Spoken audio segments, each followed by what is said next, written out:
Saturday after joint security operation caught them mining dangerously close to a school in Obuasi in the Ashanti region. And much later, TV3 launches the 20th anniversary edition of the Ghana's Most Beautiful, unveiling 16 contestants ahead of another exciting season.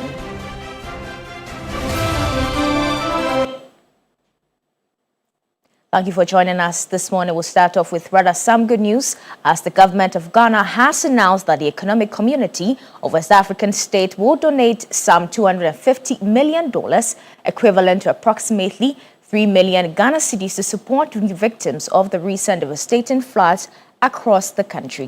Now, according to the government, the Ministry of Foreign Affairs has received official notification from ECOWAS confirming the financial assistance. The announcement, made in the spirit of transparency and accountability, stated that the full amount would be transferred to the appropriate authorities immediately after the funds are released into government account. The Minister for Foreign Affairs, Samuel Okudzeto-Ablakwa, in a Facebook post, assured the public that the entire donation would be handed over to the benefit of those affected by the floods. The government of Ghana further expressed profound appreciation to ECOWAS for the generous gesture, describing it as a demonstration of solidarity and genuine African compassion during a difficult period for the country. Authorities say their support will complement the ongoing effort to provide relief and assistance to flood victims. The flood left at least 13 people dead. 7 other regions were also affected.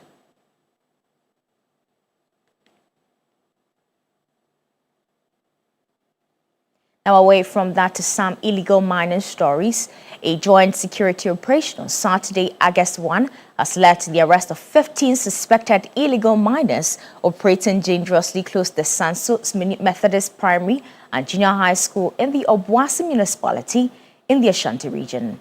This follows a whistleblower report that alerted the authorities to illegal mining activities in the area. Captain John Tibari, the Ashanti Regional Security Coordinator, has been throwing more light on the operation.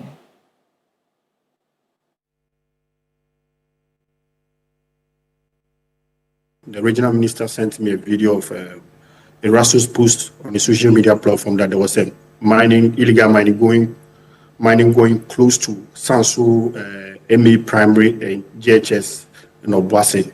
So quickly, we detached our team at Obuasi to confirm whether the video was true. We got to the location. We were able to apprehend about 15 suspects. We got 3 excavators from the location. We were able to arrest the kingpin or the owner of the site at that place over there. So quickly, NIMOS directed that those suspects should be handed over to the CID headquarters in Accra. So they were dispatched to Accra, and currently they are in the hands of the CID in Accra. Our preliminary investigation or interrogation, I think they have been there for about 2 weeks. Because the schools were on vacation, that's why they were not able to, nobody was able to report early. Such areas as build-up areas or hideouts is difficult for them to know. So we depend on whistleblowers, people who give us information, informants and stuff like that. So this is what just happened, like somebody give us a whistleblower about what was happening over there and move there. But the regional minister's attention has been drawn to it. He has ordered that reclamation efforts to continue before the students get back to school. So on Monday, the regional reclamation team will be going to assess the site, and then they will subsequently try to close or refill the area back to its original position so that the students don't get hurt when they return back to school. Now, away from the Ashanti region to the Western region, residents of Aboso and the Bimpomso in the Western region are resisting a proposal by Global Ghana Ore Mining Industries Limited to take over 3 community-owned cooperative mining concessions. The communities warn that the move could destroy livelihoods, weaken local businesses, and trigger social unrest if approved.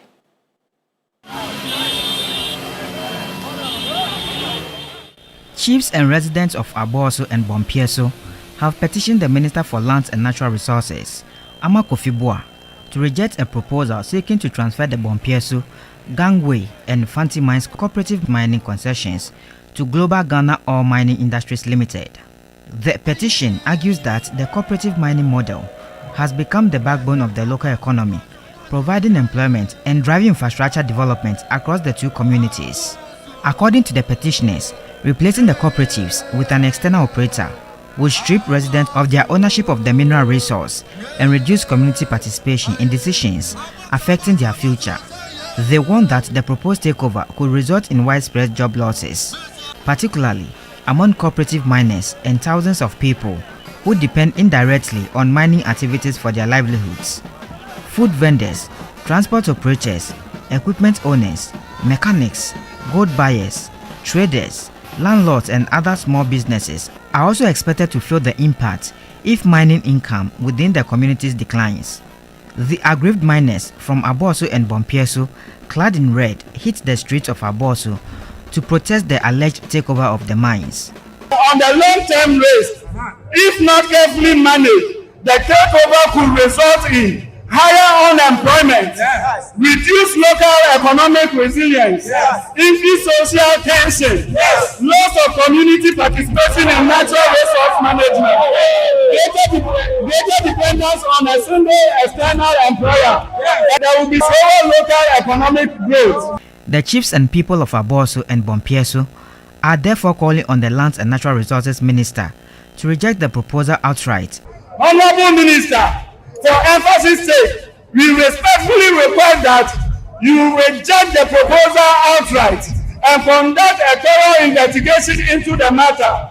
We, the chiefs and people of Abosso and Bompieso community, stand firmly united in our opposition to this proposal, and we urge you to protect our community's interests. Assassinate an anonymous dia. The good woman aban oiden oshedo. Na mayel kekwen na no abande assassin na de obetu egudina wo man na so nte. Ya so ya no wode ya ba wo se yin betunko. Wonju ne manfo yo krom ha. Wonju ne mpuntu ana de ya kan ko ho. Wonju na ha wa ye benya. Wo so ya wo se wadam wo betu. Na say na nanom ye ni mo hwe ni wode mo ne ometu a. Na se manfo sola. Ni ehwem, ni ewuda mpa. Ma abani e di ya. The miners insist they remain united in protecting what they describe as a community-owned economic lifeline. The petition places the future of the Abosso and Bompieso cooperative mining concessions firmly in the hands of the Lands and Natural Resources Ministry. For the affected communities, the decision will not only determine who mines the concessions, but also shape jobs, local businesses, and the economic future of thousands of residents. Now away from that, the overlord of the Wala traditional state, Wana Husseini Seidu Perpo IV, has called on government to urgently intervene to address multiple challenges confronting the Wa Municipal Hospital that are affecting the quality healthcare delivery. The hospital is facing a myriad of challenges, including inadequate equipment, staff shortages, and poor infrastructure, making it more difficult to provide effective care to patients. A report by correspondent Ibrahim Wangara. For more than a century, the Wa Municipal Hospital has served communities in the Upper West region. But behind the hospital's long history lies a growing crisis. Hospital management says many of its medical equipment are more than 3 decades old and have exceeded their operational lifespan, resulting in frequent breakdowns and high maintenance costs. According to the medical director, Dr. Bukare Zakari, obsolete equipment at the mortuary, neonatal intensive care unit, laboratory, theater, dental unit, and sterilization department continues to hamper quality healthcare delivery. Some of the equipment have overgone their lifespan, and we have to always use high cost of maintenance to be able to maintain service to go on. An example is our mortuary, our CSSD equipment, our incubators at the NICU, our dental chair. So that tells you that when it reaches at that point and you are even using them, you will not get the quality results that you need to be able to take a decision. The challenges go beyond medical equipment. The hospital buildings are riddled with cracks, leaking roofs, and an electrical wiring system that is more than 50 years old.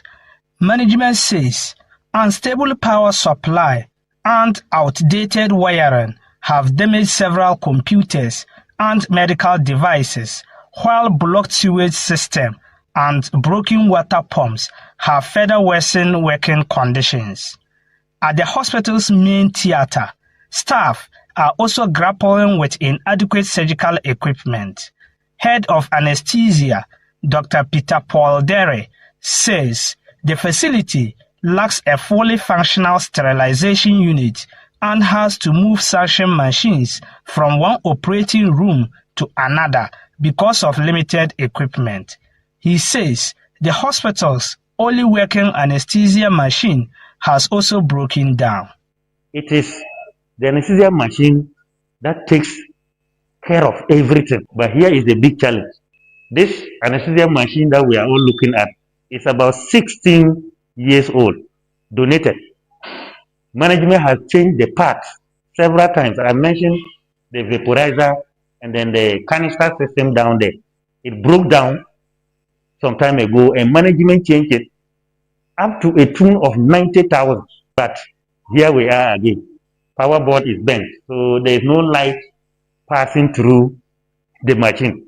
It's on the backdrop of these challenges that the overlord of the Wala state, Nafuseni Siedu Pelipu IV, through his delegation, appealed for agent support from government after visiting the facility. 1917 hospital, metamorphosed into a regional hospital, and look at where we are now. We are not making progress. We are rather going back. But the first president of this country told us that forward ever, backwards never. And we are regressing in this modern age of technology. Honorable Minister, get up and help us. We are pleading. We are pleading. Community members have backed the appeal, saying improved health services will directly impact livelihood and reduce preventable deaths in the area. Hospital management hopes renewed investment in infrastructure and modern medical equipment will improve patient safety and ensure the facility continues to provide quality health care to the growing population it serves. Ibrahim Wangara, TV3 News, Wa. Now we're still staying in the Upper West region, but rather some unfortunate news as fire has swept through the girls' dormitory of the Wa Islamic Senior High School in the Upper West region, displacing scores of students and destroying their personal belongings. The incident occurred at around 7:30 p.m. on Sunday after most students had left their dormitories for their classrooms. Information indicates that sparks were detected in the dormitory while a few students were still inside, prompting school authorities to raise the alarm and call the Ghana National Fire Service and the police. Now, according to the Ghana National Fire Service, the fire has now been contained. No injuries or fatalities were recorded in the incident, but several students have lost their belongings and have been left traumatized. The affected students have been asked to return home temporarily, while the remaining boarding students have been relocated to available classroom blocks.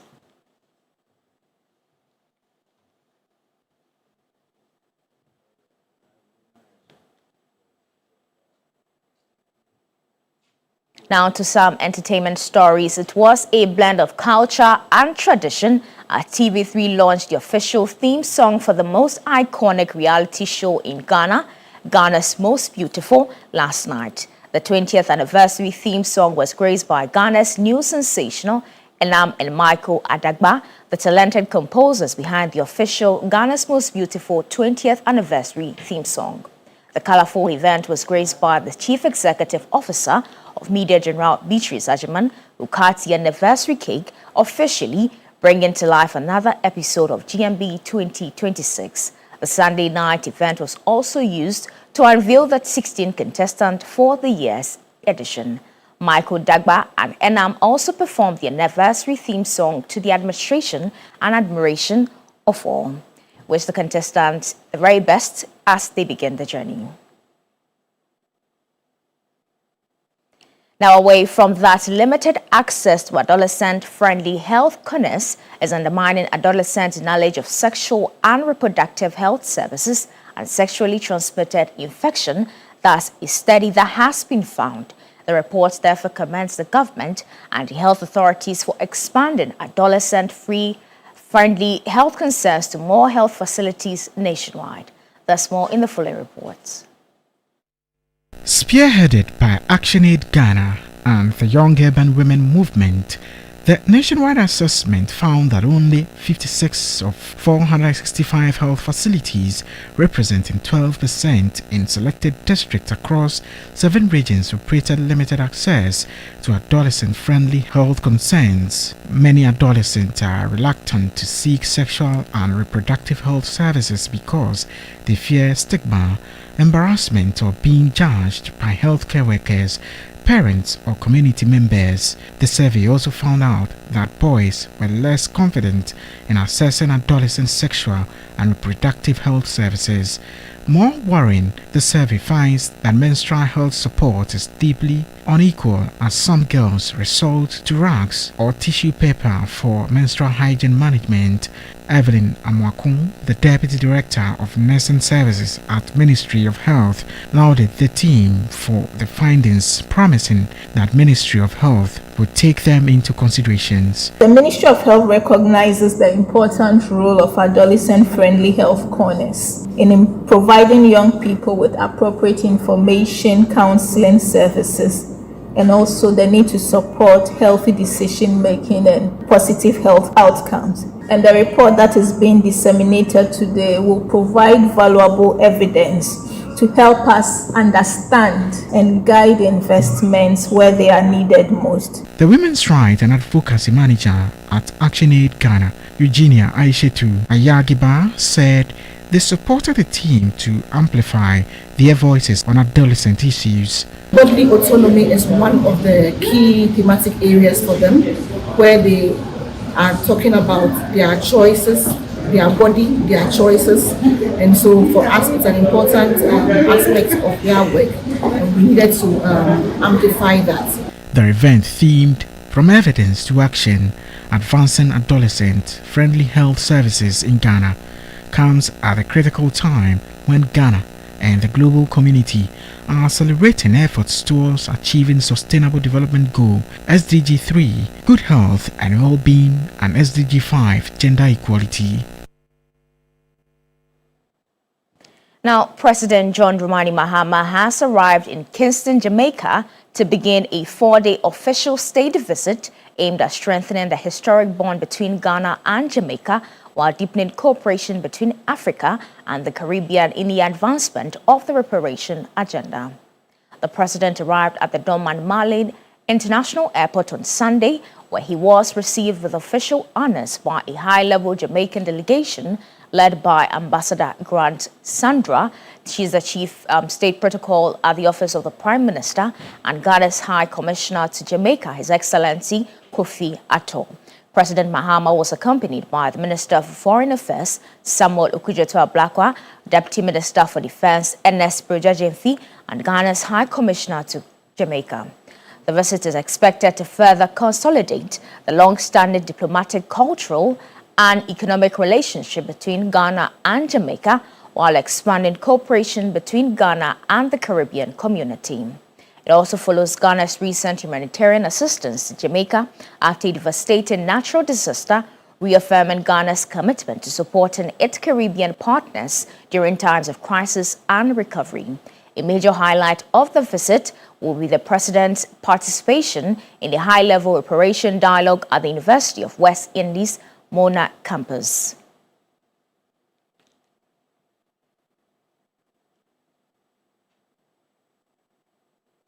And that's how we end News Morning here on TV3. For more news, please check our website at 3news.com. I am Enjunam Haliga. New Day continues.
That's into the song. Yeah. You like That's it too? Quite a marvelous one. A lot of it has happened over the weekend, so we use this one to soothe our soul, so to speak. Yes. You know, Shatterfest was cancelled. Yes. Yeah. And so, you know, when you're a Shatter fan, I love Shatter and I love Stonebwoy at the same time. So when I go to the camp of Shatter and I mention Stonebwoy, there's fight. Yeah. Now when I go to the other side too, there's fight. But as at now, there's no deaths reported, right? I know there was a stampede, but no deaths reported. No deaths reported. That's great. Those ones were overzealous people on Yeah. social media who were reporting that, yeah. So, yeah.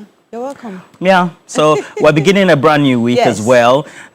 Fuel prices have just been increased so overnight. So I saw that last night. It will be reflecting at the pumps across board. But some of the fuel outlets have already displayed the new prices. Yes, I bought mine at the new price yesterday. Last night, it was after 9 p.m. when I bought it. Okay, yes. great. You bought your fuel at 9 p.m.? Yes, because I went for GMB. Because you went for GMB. Yes, and I normally... You are excused. I wanted to give you ratatatatata, but no problem. Yeah, normally where I buy it from, the 95, RON 95 is 16.7. You buy RON 95? I buy RON 95 because I know it's good for the engine. So, and then I had done my liters and how much it was going to cost. And I buy the normal one. I checked the dashboard again and it was 16.79 or so. So I had to redo my calculation and just all of that. Yeah, yes. And over the weekend, the Minister of Education was at the Pope John's Secondary and Seminary School. Yes. And importantly, he tried to, or he did, reiterate the point that the Ministry of Education and vice versa, the government, was not making the studies of Arabic as well as Chinese compulsory. And I don't know what speculations there were, but I think that studying Arabic and Chinese is very important. Yes. Even though French is also quite important. Because now we trade on the corridors. First, you go through the Middle East, then you get to China, which is one of our major retail. And I was actually saying it here 2 weeks ago that the Chinese is investing, they are investing heavily in Africa. So it only makes sense that we learn the language. But I'm hearing that it's not compulsory. Yes, it's not supposed to be compulsory. But if you find it on the curriculum of the school that your child is attending, I think that you should take advantage of it. Oh, yes. Yeah, because it's very important for you to be in a position where you can speak the language. And then when it comes to trade and commerce at the international level, particularly when it comes to supply chain industry, if you tend to work there or you will even participate there, then it also means that you need to speak the language. And I have to say kudos to the number of Ghanaians who have lived in China, but now trade with China as well, especially young people. I have to say even under 40 people, particularly because I live on TikTok virtually, because you find that, especially for those who tend to do the logistics and the supplies from manufacturers in China with small business units and go to the various provinces or cities to go and source for the product, they speak Chinese. Yes. One particular person who is a socialite, but also a business person, is Abadop, and she speaks Chinese. Wow. So it's not a very bad thing at all. Oh, yes. And there are many Ghanaians who have been trained, medical professionals, engineers, etc., and they speak Chinese. And it will amaze you. If you go to Europe, a lot of Europeans are equally learning the language. Yeah, because they know what is there. Yes. Yeah. And I even saw a story recently. I haven't confirmed it yet because I didn't see it on any of the major portals that one of Donald Trump's grandchildren was learning Mandarin, the official Mandarin, yeah. They have Cantonese and Mandarin. The official Chinese language. So there's nothing wrong with it. Yes. Not true. Yeah, but for me, the question will be, how are we going to implement it? Because language is not just about learning how to speak and write it. It is also about the culture and the spirit behind it. Fantastic. So you need to be able to get all of that together, and then you're a full language. French. Doria. You kill us. But yes, like you said, it's a good initiative. So like you said, take advantage of it when there's the opportunity. And I think that we need to discuss at this point, if we can, alongside the fuel prices as well, what people think about it. But more importantly, what they make of the introduction or reintroduction, so to speak, particularly the addition of Chinese apart from Arabic, which already is studied at the Islamic schools. But now that is going to be in mainstream curricula by the Ministry of Education or the Ghana Education Service by extension. What added value it also brings to the young people or the pupils who will be studying it, and generally the future of trade and commerce. I'm just in looking Ghana. at, a lot of children taking advantage of international job openings because, I mean, it helps. Yes. Yeah. And when you, especially those from North African countries, they speak Arabic, they speak French, they speak English, at least these three. And perhaps there are local ones as well. So when there are other opportunities, they tend to take a lot more advantage of it. But West Africans, you're just okay with your English. We're very dormant with your French. So yes, it's good to start at an early stage. Very good. Who knows where you may be. And if you join that also, we're grateful that you have, because after we've looked at the This Morning segment, we'll also mainstream into the big issue discussions, and after that we'll look at the latest sports headlines and bring you some latest tidbit as well.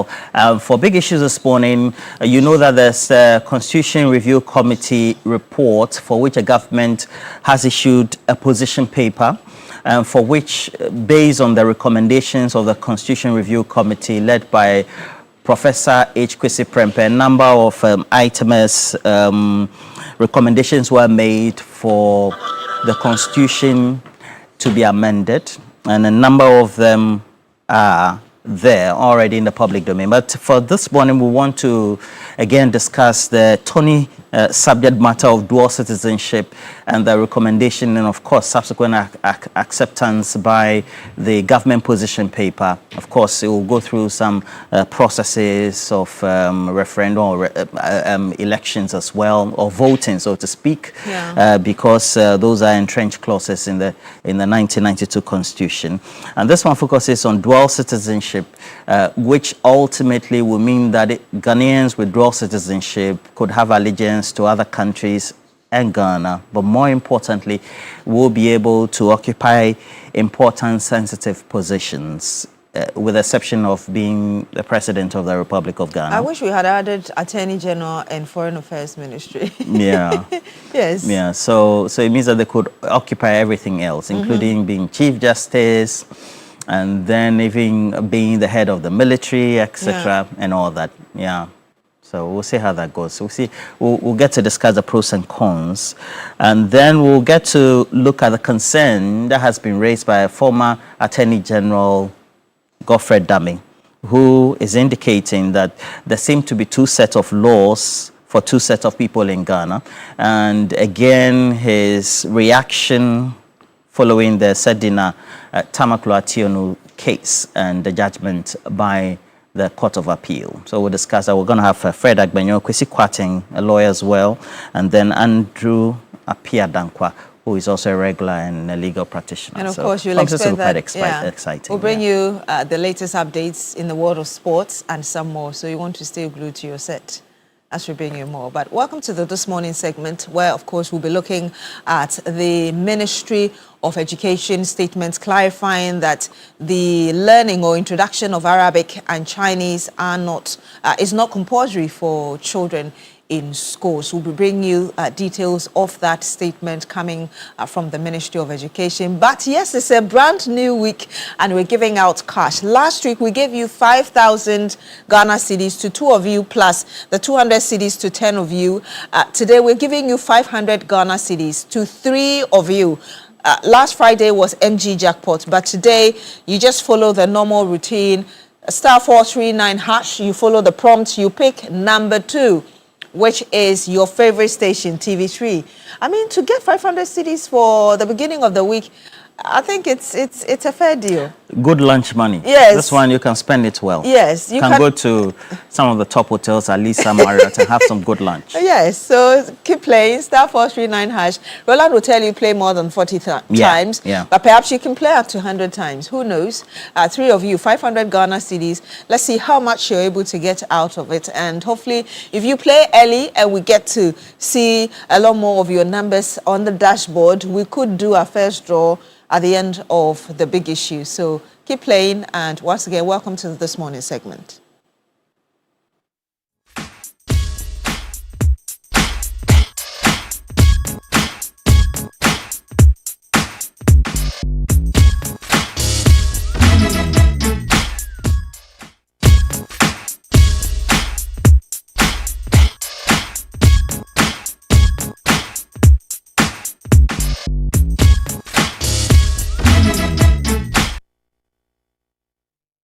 administer justice without fear or favor. And Ghana must learn to uphold and respect the tenets of a fearless and independent judiciary, but at the same time, a judiciary that exerts accountability from its public office holders. And you just watched right there the Minister for Education, the Honorable Haruna Idrisu. And I was telling you earlier that there's a statement coming from his office. I think Roland will take us through that on the dashboard. Roland, what are the details of that? This statement invariably is trying to reaffirm and again give some assurances to all and sundry, particularly those parents as well as guardians and the key stakeholders in education who have been criticizing this and that announcement. That is not compulsory, particularly when it comes to the subject matter of teaching Arabic in mainstream schools beyond just Islamic schools, even though others have varied reasons why they are advocating that should be implemented. And this release also gets to clarify what the concern has been, because the government's language of instruction policy for basic schools follows public discussions, and then also what has been tracked by the Ministry of Education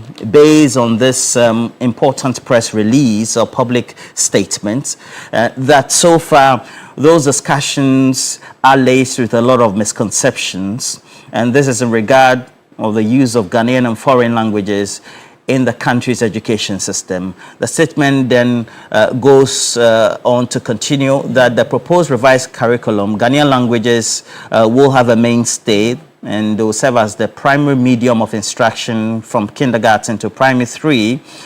And the policy, according to this release, is intended to strengthen children's foundational literacy as well as critical thinking and overall cognitive development, which will enable them to learn in a language, according to the Ministry of Education, they would understand during their formative years. And again, the statement continues that from primary 4 to 6, both Ghanaian languages and English will continue to be the main medium of instruction.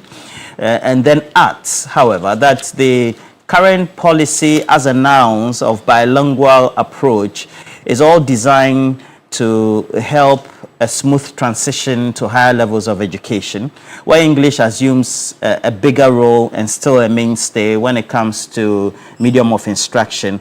However, preserving learners' ability and competence in Ghanaian languages, and then continues by again indicating that the ministry further is clarifying that foreign languages such as French, Arabic, and Chinese, among others, are not compulsory subjects, and that they will be offered on an optional basis. And because the language policy, according to the ministry, is also informed by what is internationally accepted, they also encourage all and sundry parents, teachers, school authorities, media organizations, and the public generally to disregard any misinformation suggesting that foreign languages have been made compulsory in the proposed revised curriculum.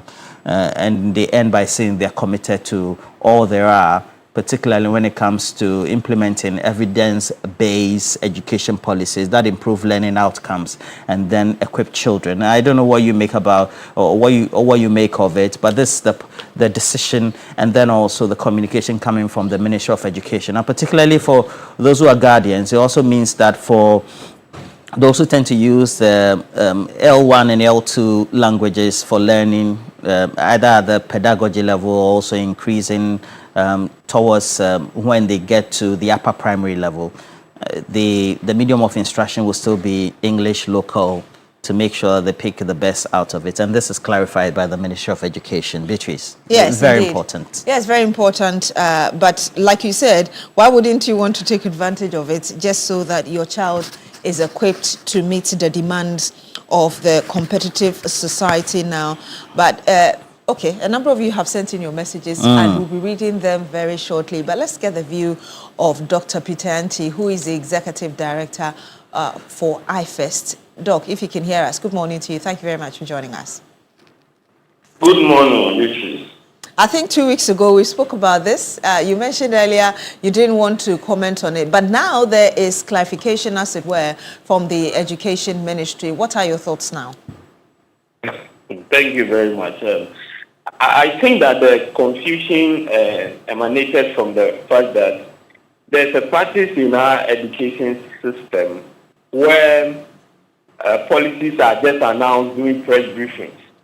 What we have observed as a think tank is that when that is done, media people pick it from the perspective they understand, and then they put it out.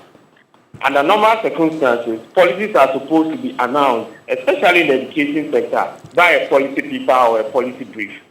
So if you go to most of the internet, in the global stage, these policies that are announced by various ministries are done through a policy brief.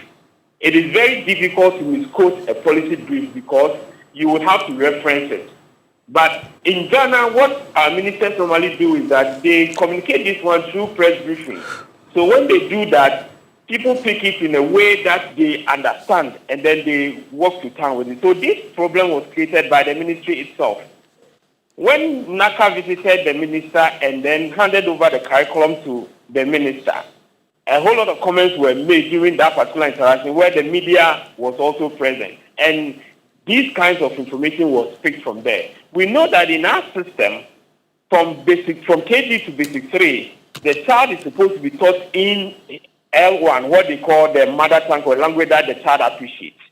And then when the child is transitioning from basic 3 to basic 4 up to basic 6 and then upward, there is a switch to the English language as the medium of instruction.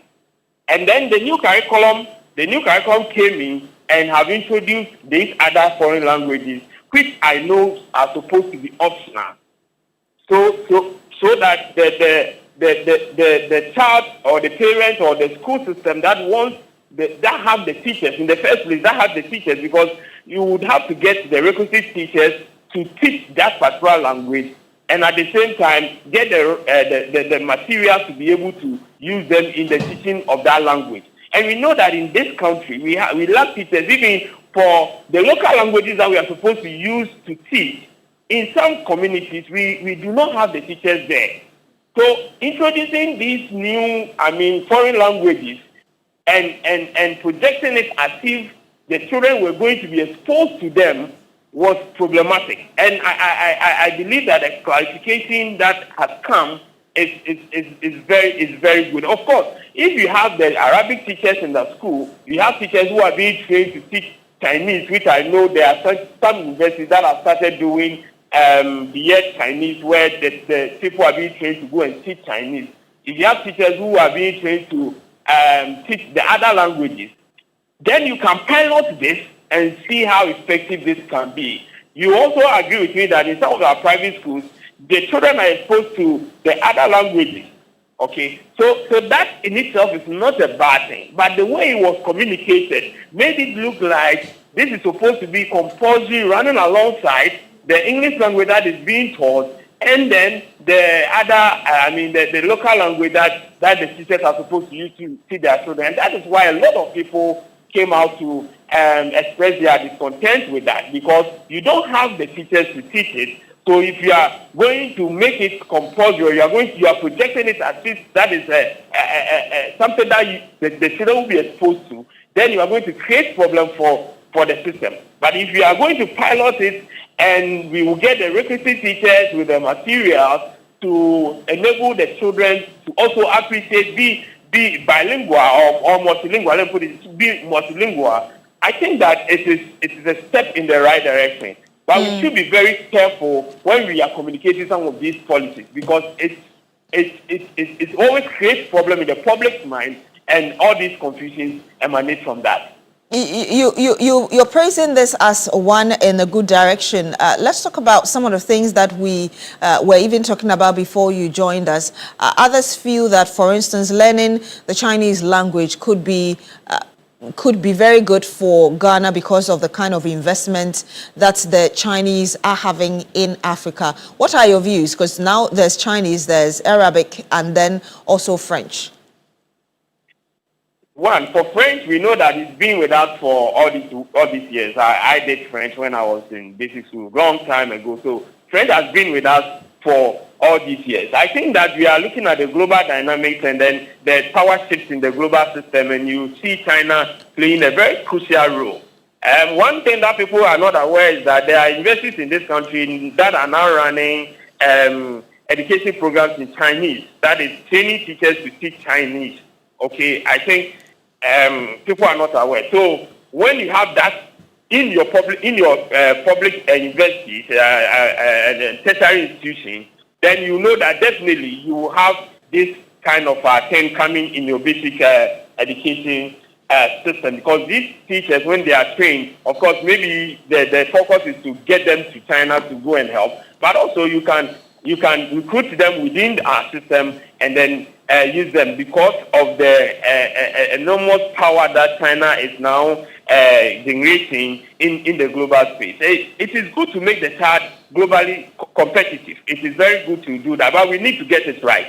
One thing that we should also be very careful is that with the English language, we already have a problem.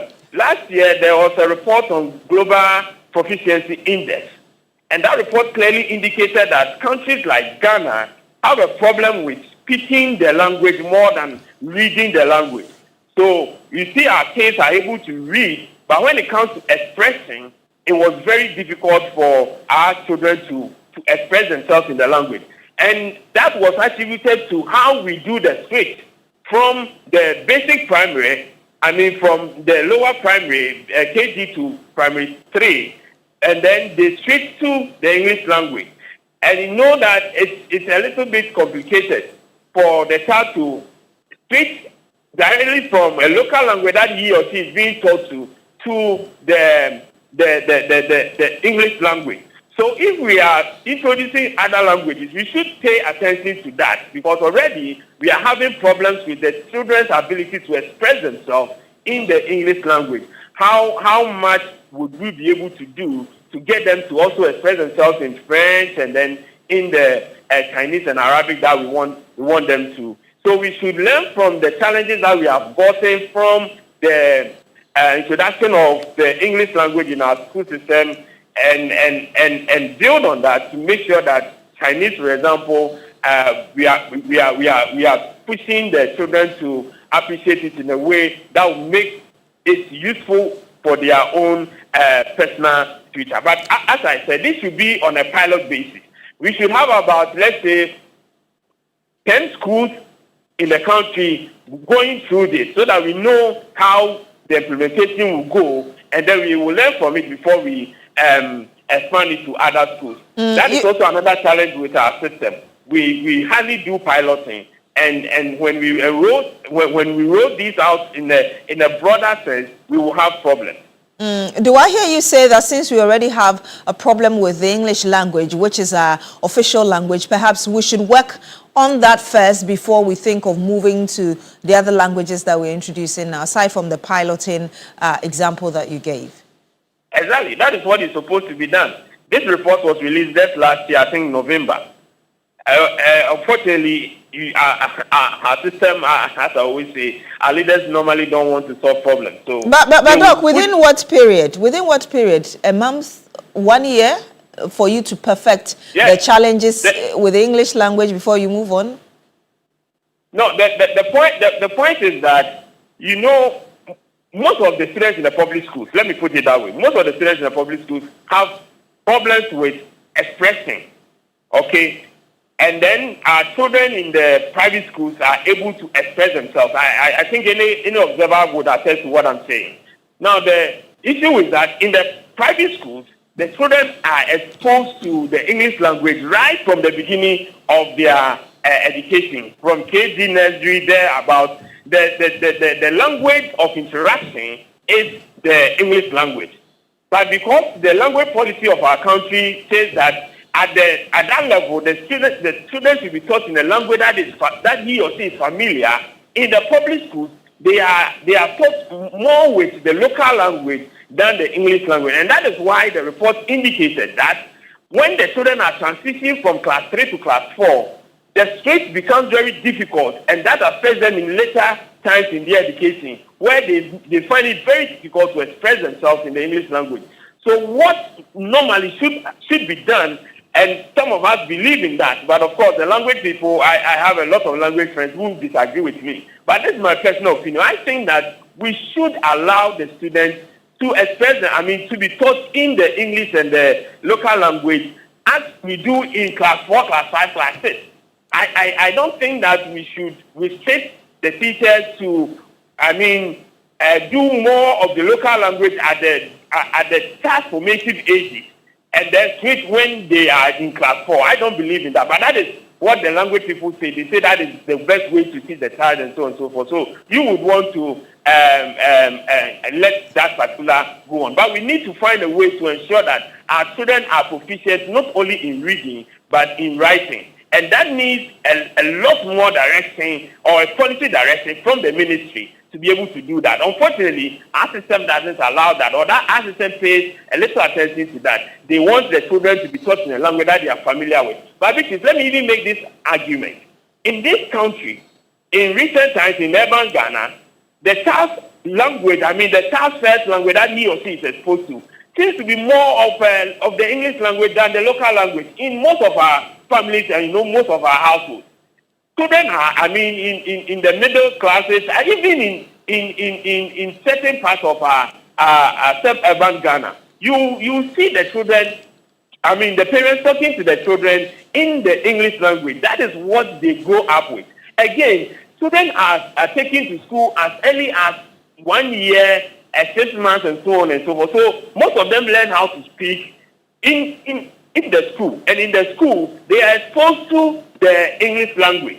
So when we talk about the L1 and we are saying that the language the person is familiar with, we should be more careful, because in some instances the language the child is familiar with is English language, and that should be the mode of instruction to that particular child at that early level, and not the local language that we are possessing. Let me ask you this before my last question.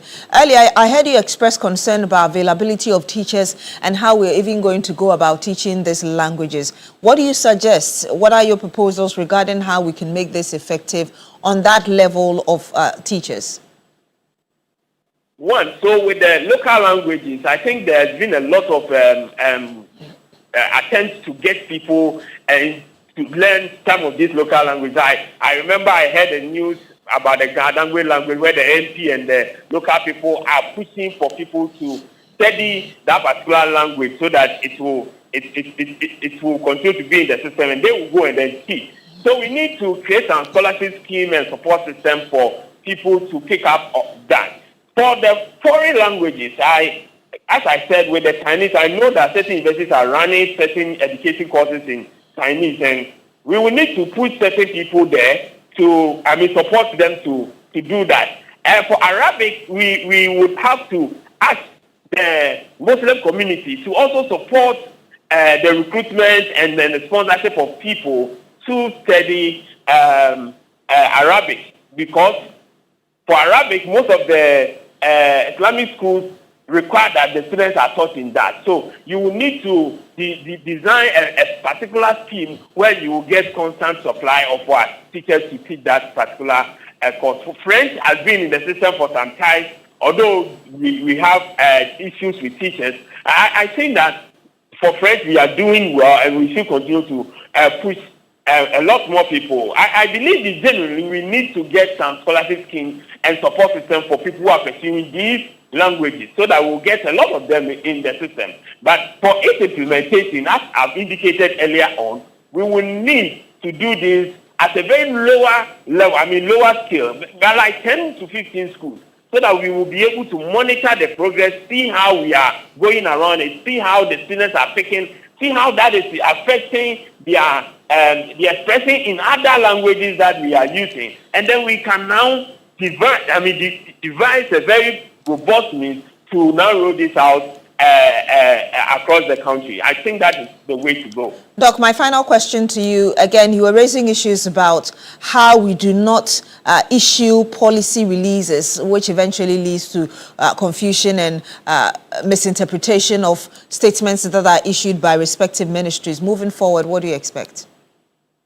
I expect the Ministry of Education. See, the Ministry of Education controls or is meant to develop the human capital of our country.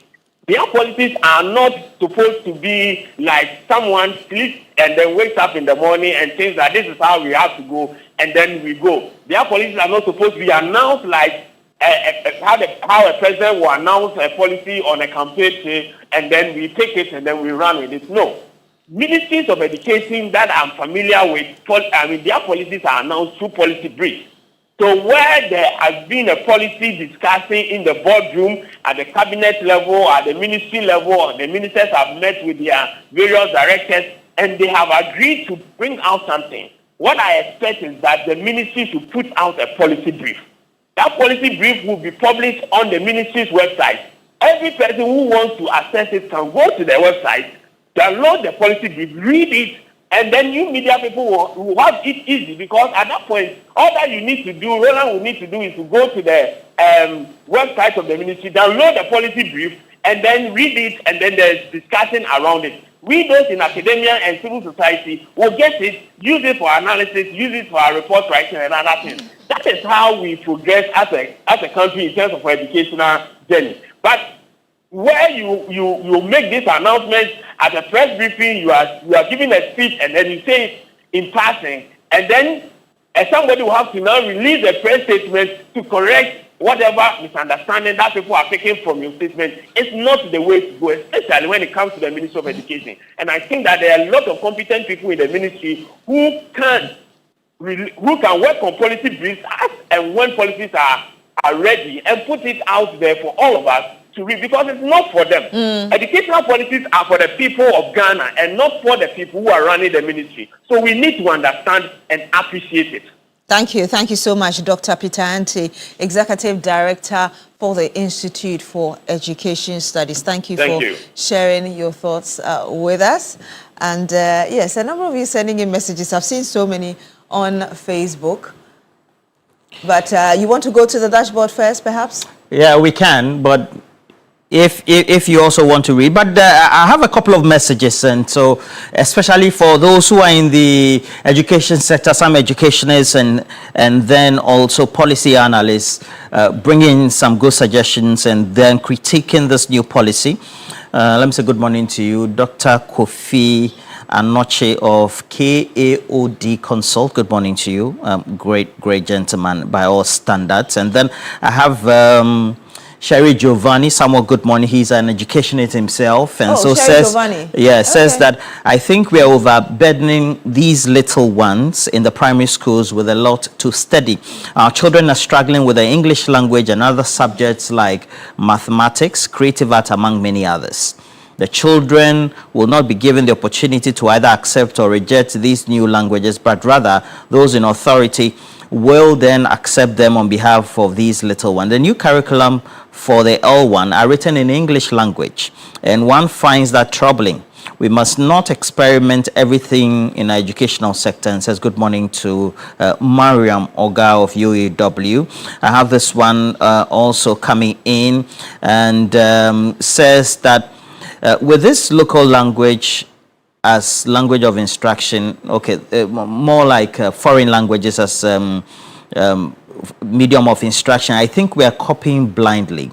Those countries who use their local language have their textbooks, for example, in economics, chemistry, among many others, in their local language. Indeed, there's a message like that here. So you can end up with a master's in, say, engineering without speaking one iota of English. And that's what is happening, and that's why they are developing. So why are we just copying all of them? It makes a lot of sense. Yeah. And then he also moves on to expand or expatiate on others as well. Then we have this one from Courage Kotuka, who says, as a matter of fact, introducing Chinese and Arabic into the curriculum is not a bad idea after all. However, the main challenge is the availability of teachers. Since French was introduced, it has been difficult to find enough qualified teachers, and many basic schools still do not have the necessary personnel. Now that the government is also introducing an additional language, will there be enough qualified teachers to teach them effectively? You have other messages? Yes, on Facebook, Neo Datemil says, I have never seen a formal document in any local language in Ghana. Every important document is in English, and I think you read a similar message. Kofi Eric says, Bitenti has set his own questions and answering them confidently. And Ni says the thing should be French, Spanish and Chinese, and students can choose one. And then Mike Boatin says, Arabic is a language, it has nothing to do with Muslim or Islam, because there's Pa Mark, and I think he's responding to Pa Mark, who says, why is the church silence on this Arabic issue? Why are Christians always quiet? And so he's responding to him. And then there's Homado Chopa says, good morning. The Court of Appeals acquittal of Sedinam reflects judicial independence. Okay. And perhaps two more on YouTube. This is coming from Dan Men, says, a nation that sees itself as, quote, one that has nothing to offer, unquote, gullibly accept things that seems beneficial. Nationalism says, protect and project your own. It will intrigue and attract value from others. It says the Chinese did not have to adopt English in their journey of social and economic transformation. Not the Japanese, not the Russians, definitely not the Americans. So some disagreeing with that. Well, we have a couple more messages, so we'll go through. Let me say good morning to you. And talking about education, a former deputy coordinator of the Free Senior High School Secretariat under the Akufo-Addo administration, Nana Afrasika Mensah, you're celebrating your birthday. Great lady. When she was at the Free SHS Secretariat, did great work alongside Dr. Yao Osei Duchum as well, a former Minister of Education. So the comments are coming through, so quickly just go through. Studying of languages is not a bad thing, so let us learn to speak more languages. And this by Napoleon in Tumu, who is giving us this message, specifically Sankofa base. And this one from Aopari Jayere says the Ghanaians didn't really find, or the Ghanaians haven't really found their identity yet. We're still experimenting with our educational system. The French and Arabic languages we studied in our schools, how many of them speak those languages? Somebody may study French up to university level, yet they can't speak French. And we are adding Chinese. Waste of time and resources completely, according to his opinion. And Eben from Kwabinya says, I also think our languages should be the focus at basic level. Our children must know their mother tongue. The French and Chinese should be ignored, period.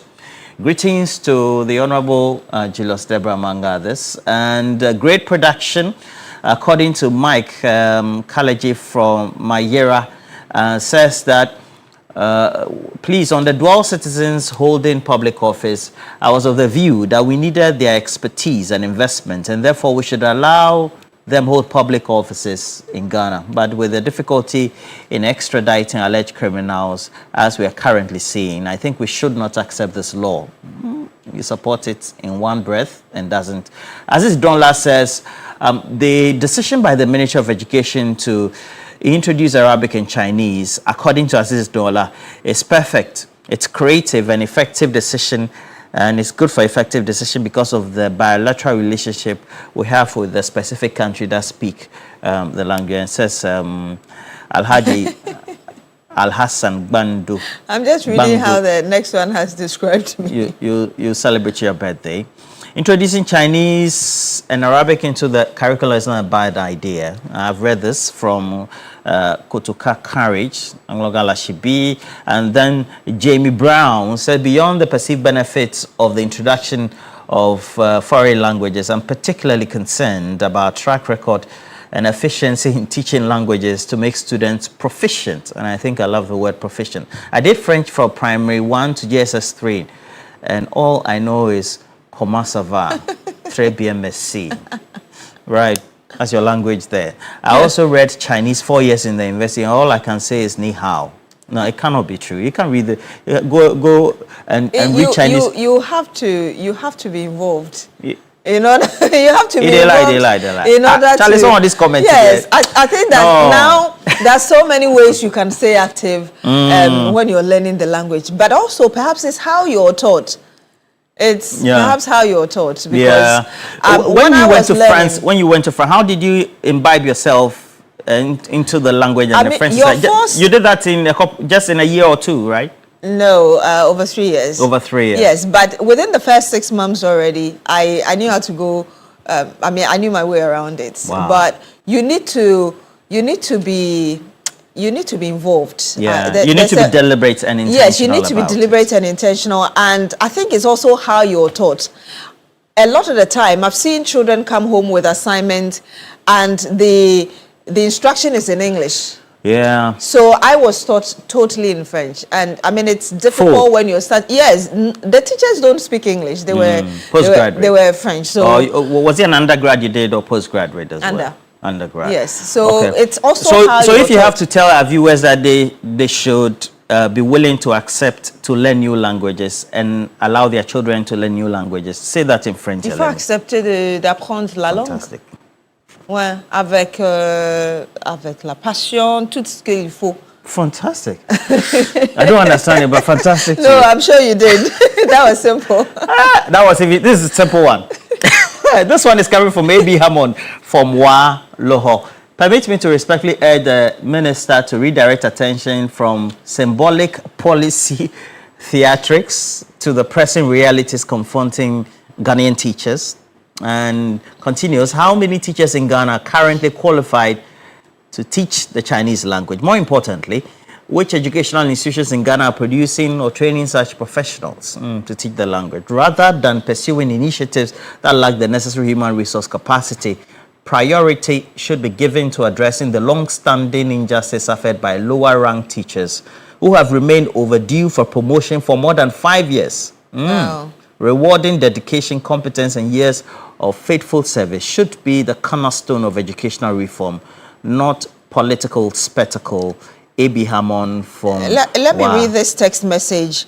It says, good morning, Beatrice and Mr. Roland. Please tell the Minister of Education to first and foremost recruit graduates from languages departments. That's those from Jumako campus and others before thinking of foreign languages. I just can't take... Okay, I'm sorry, I can't read the rest of it. Education and health, eh? Yes, it you says... don't know, you play with them, you're and in trouble. it was sent in by Mr. Ernest Xavier Yeng Wa. And this one on Facebook... It says, good morning, Roland. Lorry fares have been increased by the GPRTU. Is the Transport Minister aware of this? And it says, come to Koforidia to various destinations, increased by over 25%.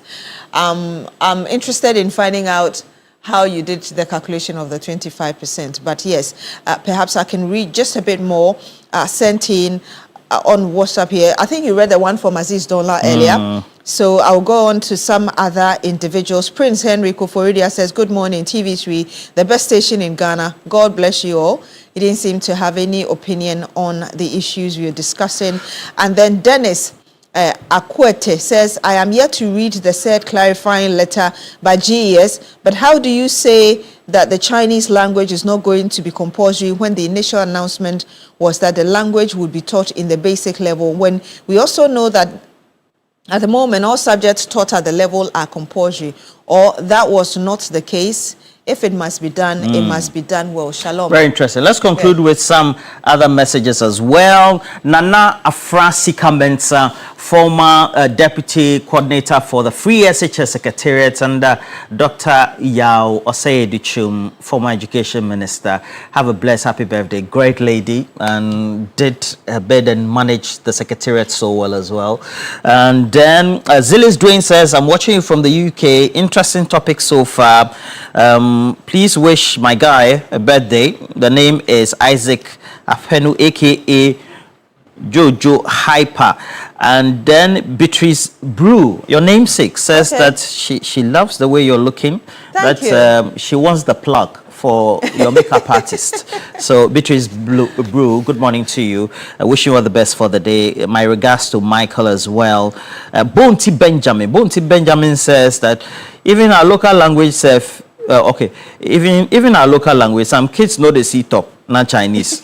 Let's get serious and promote our own, according to Bonti Benjamin. PHK is also said, Roland, quite an interesting topic you are discussing. Also get to communicate to your viewers that I'm standing for the communication officer for the Eastern region for the NDC when the position is open. I honestly, I think that I will just repeat the point that if you have the opportunity to take advantage of it, do. Because if you speak any other language, you go to a community and you speak their language. The moment they realize you speak their language with an effort to even get their accent, you just, click immediately. Fantastic. There's something unifying about languages. And I think the word I was looking for was immersion. You need to be immersed just to be able to pick the language. Wow, immersion. Yes. Charlie, I'm in trouble because I wish PHK good word. This one too. I read it. Alfreda Nkwabuaje says, I'm watching you. You're only mentioning PHK. Alfreda Nkwabuaje, you're also standing for the Eastern Regional Treasurer of the MPP, and says that Obanwa Alfreda Nkwabuaje. I wish you well in your election as you get to vie for the position of Eastern Regional Treasurer for the MPP. You say you are number 3 on the ballot. Obanwa Alfreda Emudaho. Hey, Charlie. Let me remind you that, yes, you can cash out *439#. And if you keep playing, hopefully after the big issue, we can give our first draw. The cash, we can have our first draw. So *439#, you follow the prompt. You pick number 2, your favorite platform. We're giving 500 CDs to 3 of you. But before we have the big issue, though, pick up your day, the Milky Way, with the rich, smooth taste of peck milk shortcake. It is just pure delight, and I always say, find them in grocery shops around you. Buy some for yourself and your loved ones. When we come back, Roland will be handling the big issue, and we'll bring you some more. Stay with us.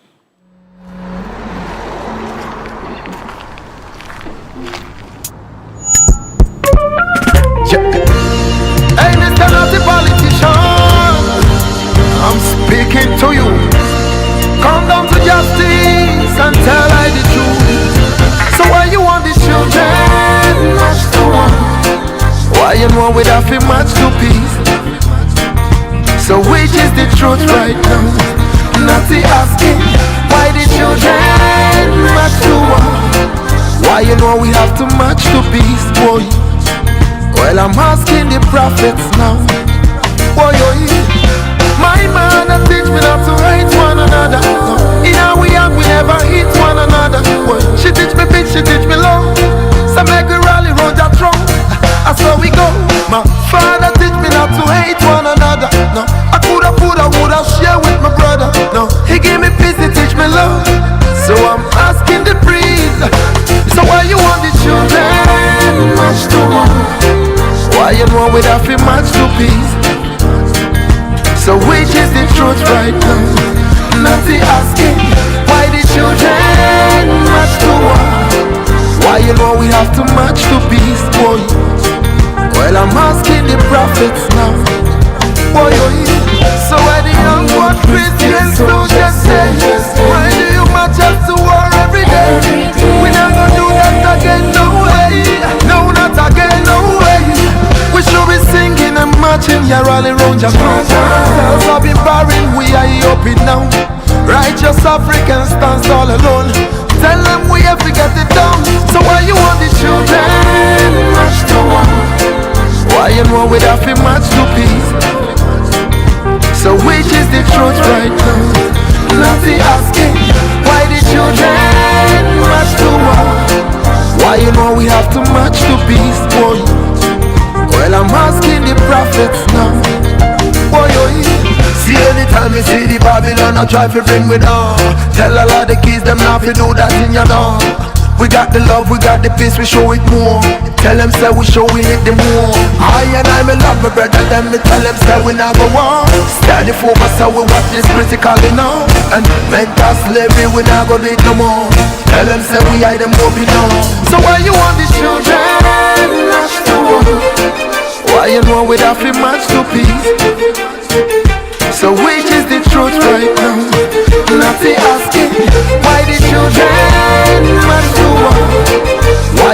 have too much to be.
Well, Nana Afrasika-Mensah is a former deputy coordinator for the Free SHS Secretariat under Dr.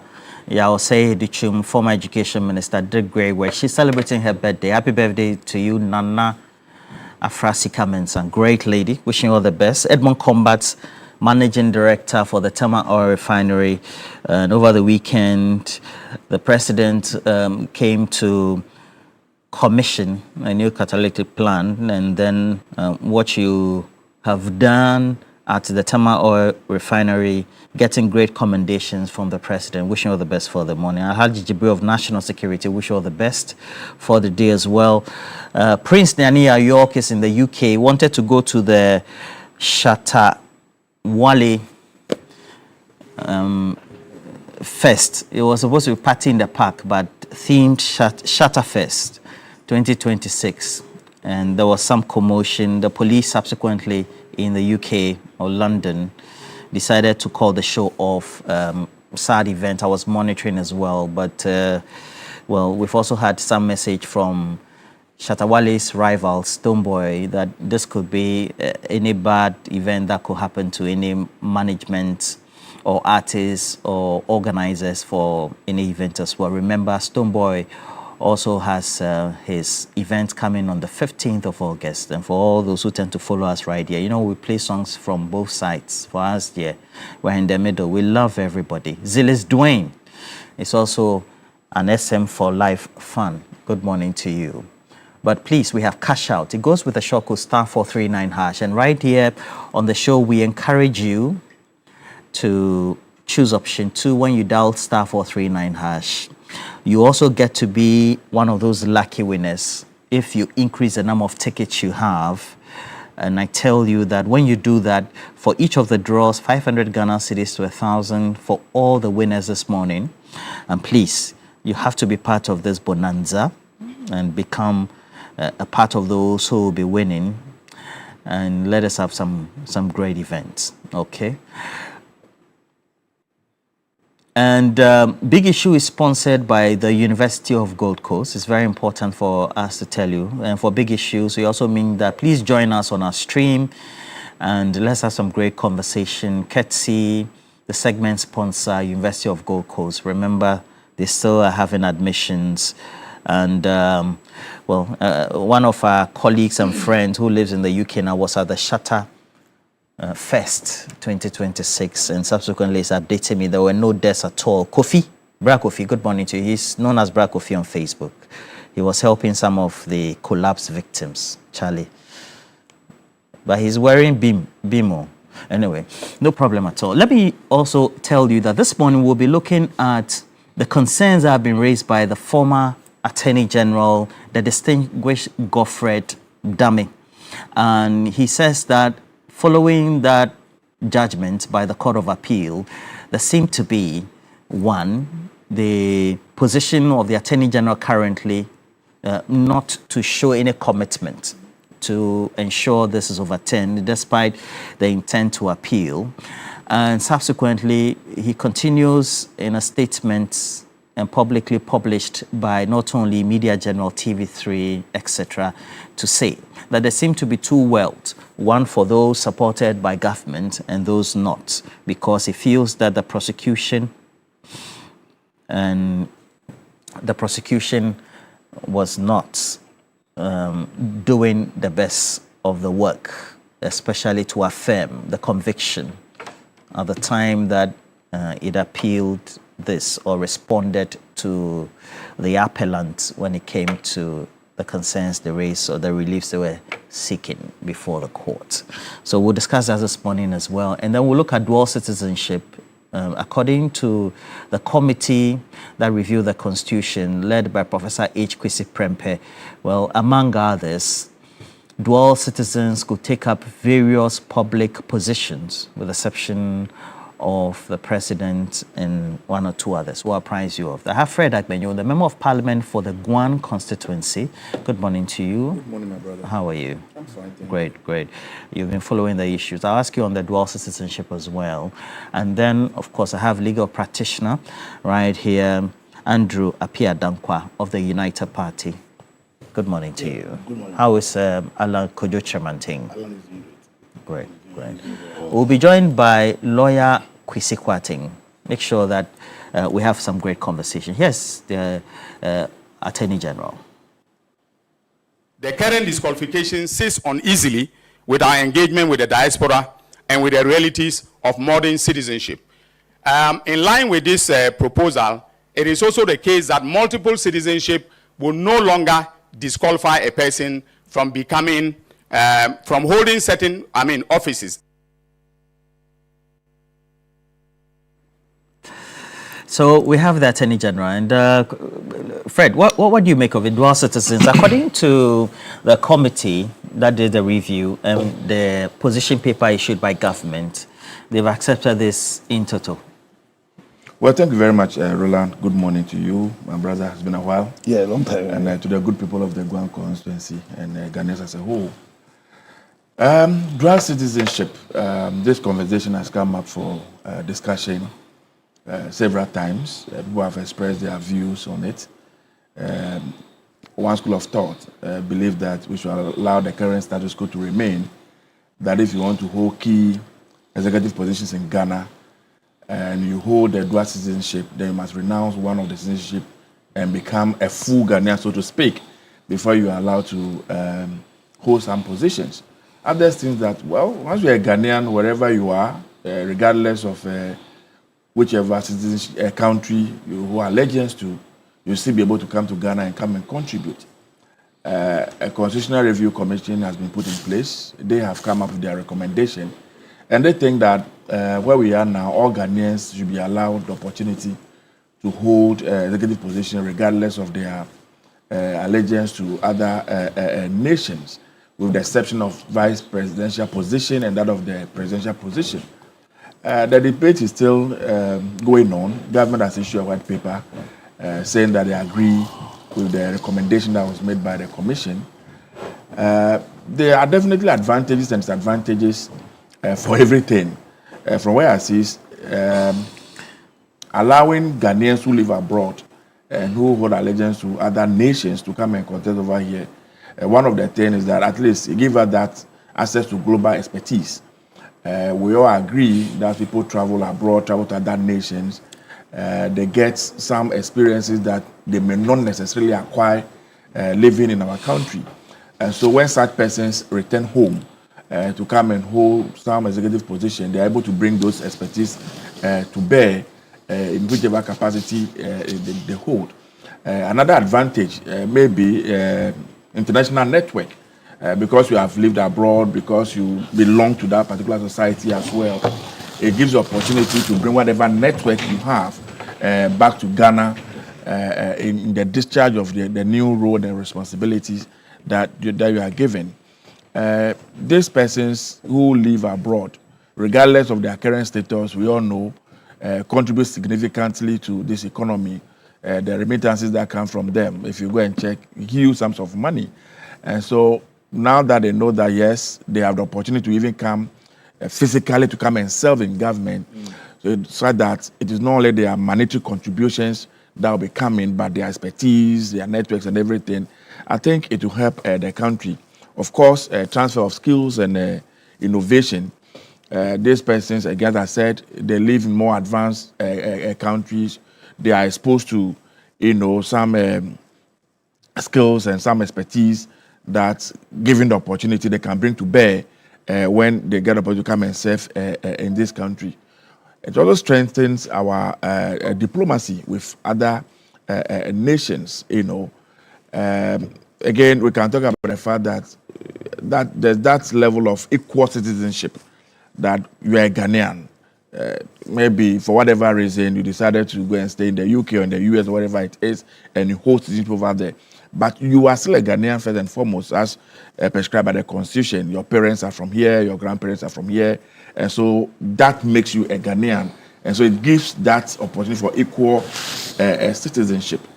Some concerns have been raised that you can call disadvantage of this, people holding dual citizenship and holding executive position, is the fact that it can bring about conflict of loyalty. Where is your loyalty? In terms of maybe conflict, when there's a problem between the two countries that you belong to, where will your loyalty be? God forbid, assuming Ghana and Togo. Assuming Ghana and Togo, we have an issue today. Maybe we are at war. Or we are at war, and then you are a dual citizen.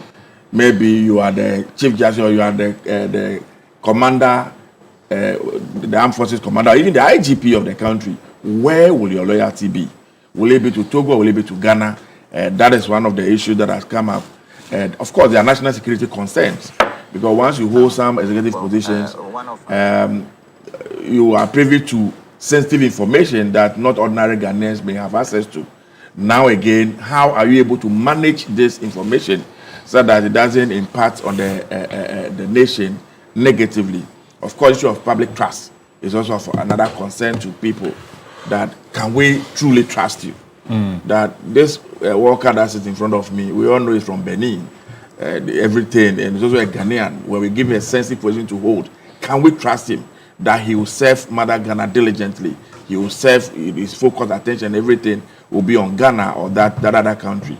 Of course, there are legal and constitutional conflicts that may come up again. And so, from where I sit, I am indifferent, really, about the subject matter.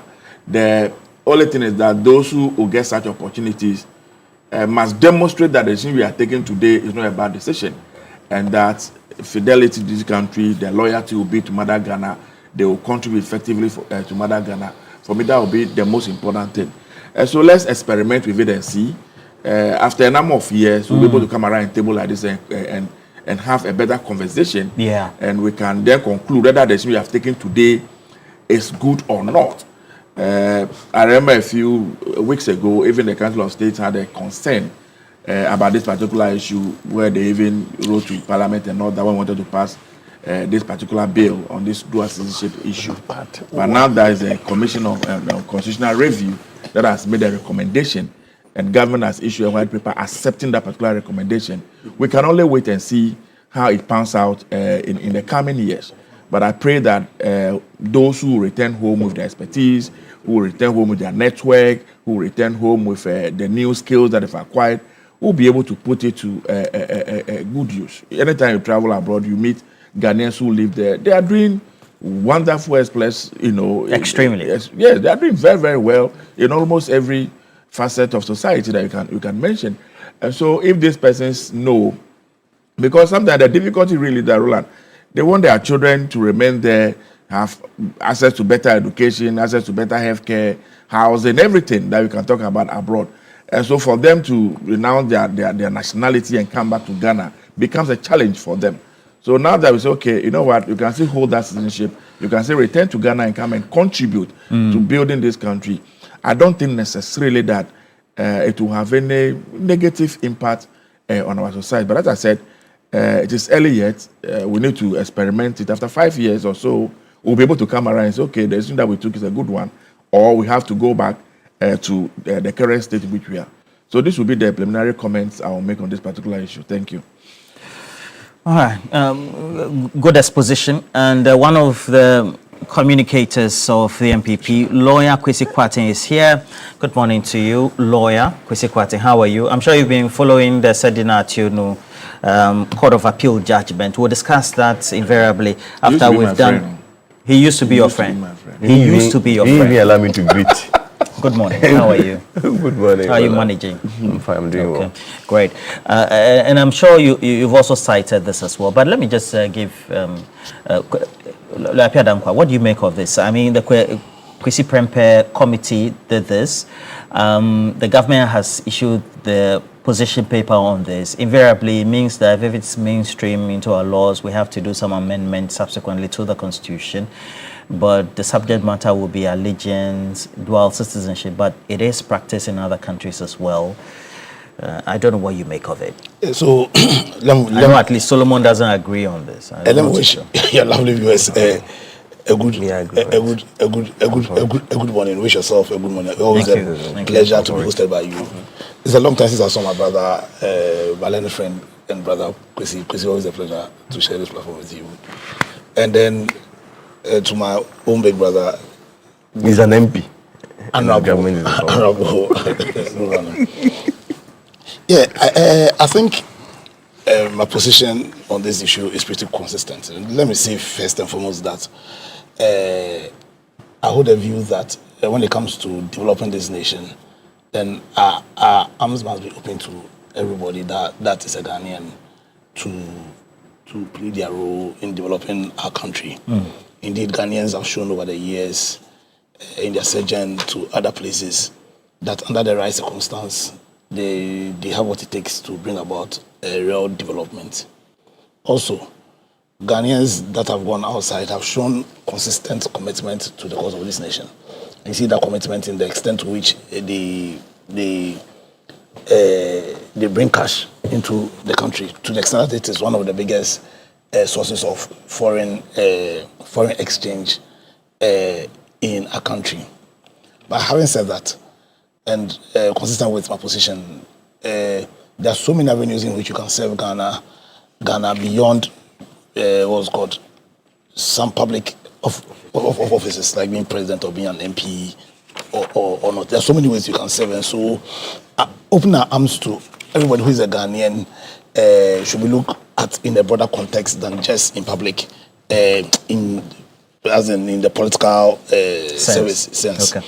Now, when you read what's it called, the position, as in the recommendation position, I see a fundamental contradiction. Because you see, it's like, so a dual citizen can be an MP, a dual citizen can be a minister, can even be a CJ. No, so but it can be CJ. Can be CJ. I think it can be. Let's be sure. Is the president cannot be a president? Now the and vice president. But it is clear that all the ministers of state are really the agents of the president. Every minister is an agent of the president. They are using in representative capacity, but they are agents of the president. And when you're an agent, it is as if it's the president himself acting. So if you say the president can't hold dual citizenship and his minister can't be a dual citizen, in my opinion, there's a fundamental contradiction there, because the president is not positional. You are there to serve a function, to serve. So that if, for whatever reason, you think that by the nature and function of the president, he ought to be somebody whose loyalty is just to Ghana, who is not serving two masters, then why do you think somebody who's using the powers of the president and acting as if it was the president acting can be a dual citizen? For me, I see a fundamental contradiction there. You understand? And it probably stems from how we see leadership as positional, as against service.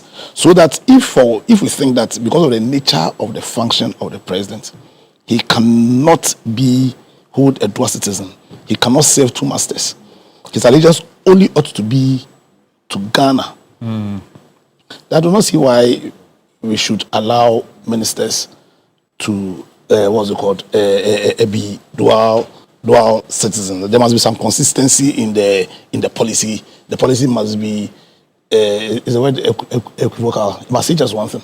It can't be saying more than one thing. Two, we have a constitution that says that majority of the ministers must be from parliament. And indeed, one of the key qualification for who becomes a minister is that he's somebody who also qualifies to be a parliamentarian. So that if we think that the system that we are operating, that has divided powers of government, and the parliamentarians are using or have the powers to make laws and more or less serve as a check on the executive. And where once you become a parliamentarian, there's a high chance that you may be considered to be a minister. And where you're a minister, you're using the powers of the president, powers for which we think that you cannot use those powers and be a dual citizen. Because that's the reason why we see the power of president there. You must just be a Ghanaian. You understand? Then what kind of philosophical basis? Well, the vice president cannot be, according to... because the vice president and the president are one ticket. And two, the vice president can act. When the president can act, and where the president for whatever reason passes, the vice president becomes. But I'm saying that the ministers are all agents of the president. They are using executive powers. They are using powers that really are the president's powers. And when they act as if it were the president acting. You understand?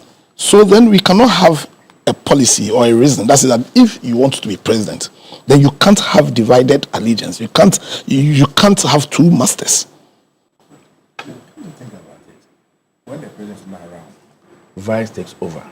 When the vice is not around, the speaker will take over. But the speaker now is allowed. Oh, that's what I'm saying. There's a fundamental contradiction on the policy. On the policy, a fundamental contradiction. Yeah, you understand? And so, like I'm saying, there are so many ways. It's same as people's service. In my opinion, service to Ghana does not necessarily mean that you have to be president, you have to be an MP. There are so many avenues in which you can serve our country. You understand? Even opposition is service. Even opposition is service. And I've said that in my opinion, MPP did so much. I'm coming. MPP did too much. And they did, we saw the best of the MPP during 92 and 2000. Because their opposition during that period advanced the cause of this democracy more than any other period in the history of this country. You understand? The so-called the MPP cases that advanced the cause of a entrenched democracy in this country. So can anybody tell me that if you're opposition, you can't serve? It's the way we see things. It's the way, as we are not looking at the bigger picture. We see things very narrow. You understand? But when you see the bigger picture, in terms of if really your commitment is to serve the country, then there are so many ways in which we can serve Ghana without necessarily being president. But then you see, we are creating a culture. And what a culture that is consistent. We want a culture which is not contradictory. And I'm saying that the philosophical, well, there's a reason why they proposed that if you are president, you can't have any other citizenship apart from Ghana. There's a reason. You understand? So yes, to make my position clear, my position is that we should open the country up and allow all Ghanaians who have the commitment, who have the skill set to come and join hands in building our country. And they must understand that you can serve without necessarily being a politician or be. And if the argument is that if you are president, then you must only be a Ghanaian. You understand? Then anybody who is the agent of the president, who's holding because they are using the powers of the president to advance the function of the president. And that same reason must appear there. So for me, that's so I disagree with that view. And like I said, I hold, and I've said it on the platform before. I think that we should allow Ghanaians from all walks of life to serve this country, but they ought to understand that there are so many ways in which you can serve without necessarily taking on political what's called position, because it's so sensitive. The position, the functions there are so sensitive that we cannot have people who serve two masters. Scripture itself says that you cannot serve two masters. You certainly love one and hate the other. And where we are as a country, we need people whose unalloyed commitment is towards the nation's cause. Unalloyed commitment is to the nation's cause. You understand? Okay. And we must also see some consistency in the policies we make. We can't have policies that contradict itself. Essentially, that's I don't know what you think. This has been a long-standing issue, and I remember, as far as my mind will serve me, there was a Kospio Gabra. I think prior to just after the 1996 election, was supposed to have been appointed a minister in Parliament during the vetting. You open it up for individuals to also write to the committee and subsequently, and his citizenship was questioned as a result of that. He wasn't subsequently appointed and had to go and rescind. And since then we've had this argument. Now to the point that with the exception of the president and the vice, we have the Chief Justice, the head of the Electoral Commission of Ghana, the Speaker of Parliament, and subsequently you can mainstream it to others as well, where you don't have to rescind your citizenship. The argument that has been made and canvassed by Ghanaians in the diaspora is that I mean, they just don't play a human resource role. They also play a vital economic role. And indeed, over the last 15 years, remittances from those abroad have formed a vital revenue, receipts for the Republic of Ghana, shoring up particularly our currency and forex, so to speak. And so they just play a role beyond just good human resource. All right, Roland, thank you once again, and good morning once again to my honorable brother and friend, and to my senior too, my senior at the bar. I think it's not only even Gabra who has had issues with the Dual Citizenship Act or the Dual Citizenship Act. If you recall, someone like Adamu Dramani Sakande, he even had to go to jail subsequently. And but yeah, Judge Equation too was confronted with a similar instance. I think it's recently. But I am always biased towards the diaspora. My case is that first, they are even citizens of Ghana first. And if you look at the law on dual citizenship, I've always maintained that it belonged to a completely different era. And so context is very important. You see, those were the era, Roland, where we had a lot of constitutions that has been jettisoned. And so in making the 1992 constitution, the biggest consideration was for political stability. And so matters of affiliation became very prominent.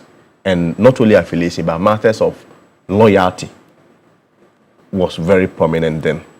So that we can look into Roland's face and say that if Roland is a dual citizen, we cannot trust fully his loyalty to Ghana. So we have to situate the context within the era in which the law was made. And even as at now, there has been several efforts that we've made a lot of progress as at now. If we look at the various constitutional reviews, the one set up by Professor Mills was Professor Commission. His own was Albert Fiajo, Professor Albert Fiajo. Then President Akufo-Addo too was Mrs. Clara Basa-Kasati. And even more recently, is Professor H. Kwesi Prempeh. All of them has proposed something with a similar semblance, that we should really look at the whole issue about dual citizenship. Originally, if we read the Article 8, as was inserted in the 1992 Constitution, you realize that even the rights that accrue to dual citizens was not even existent in the first place.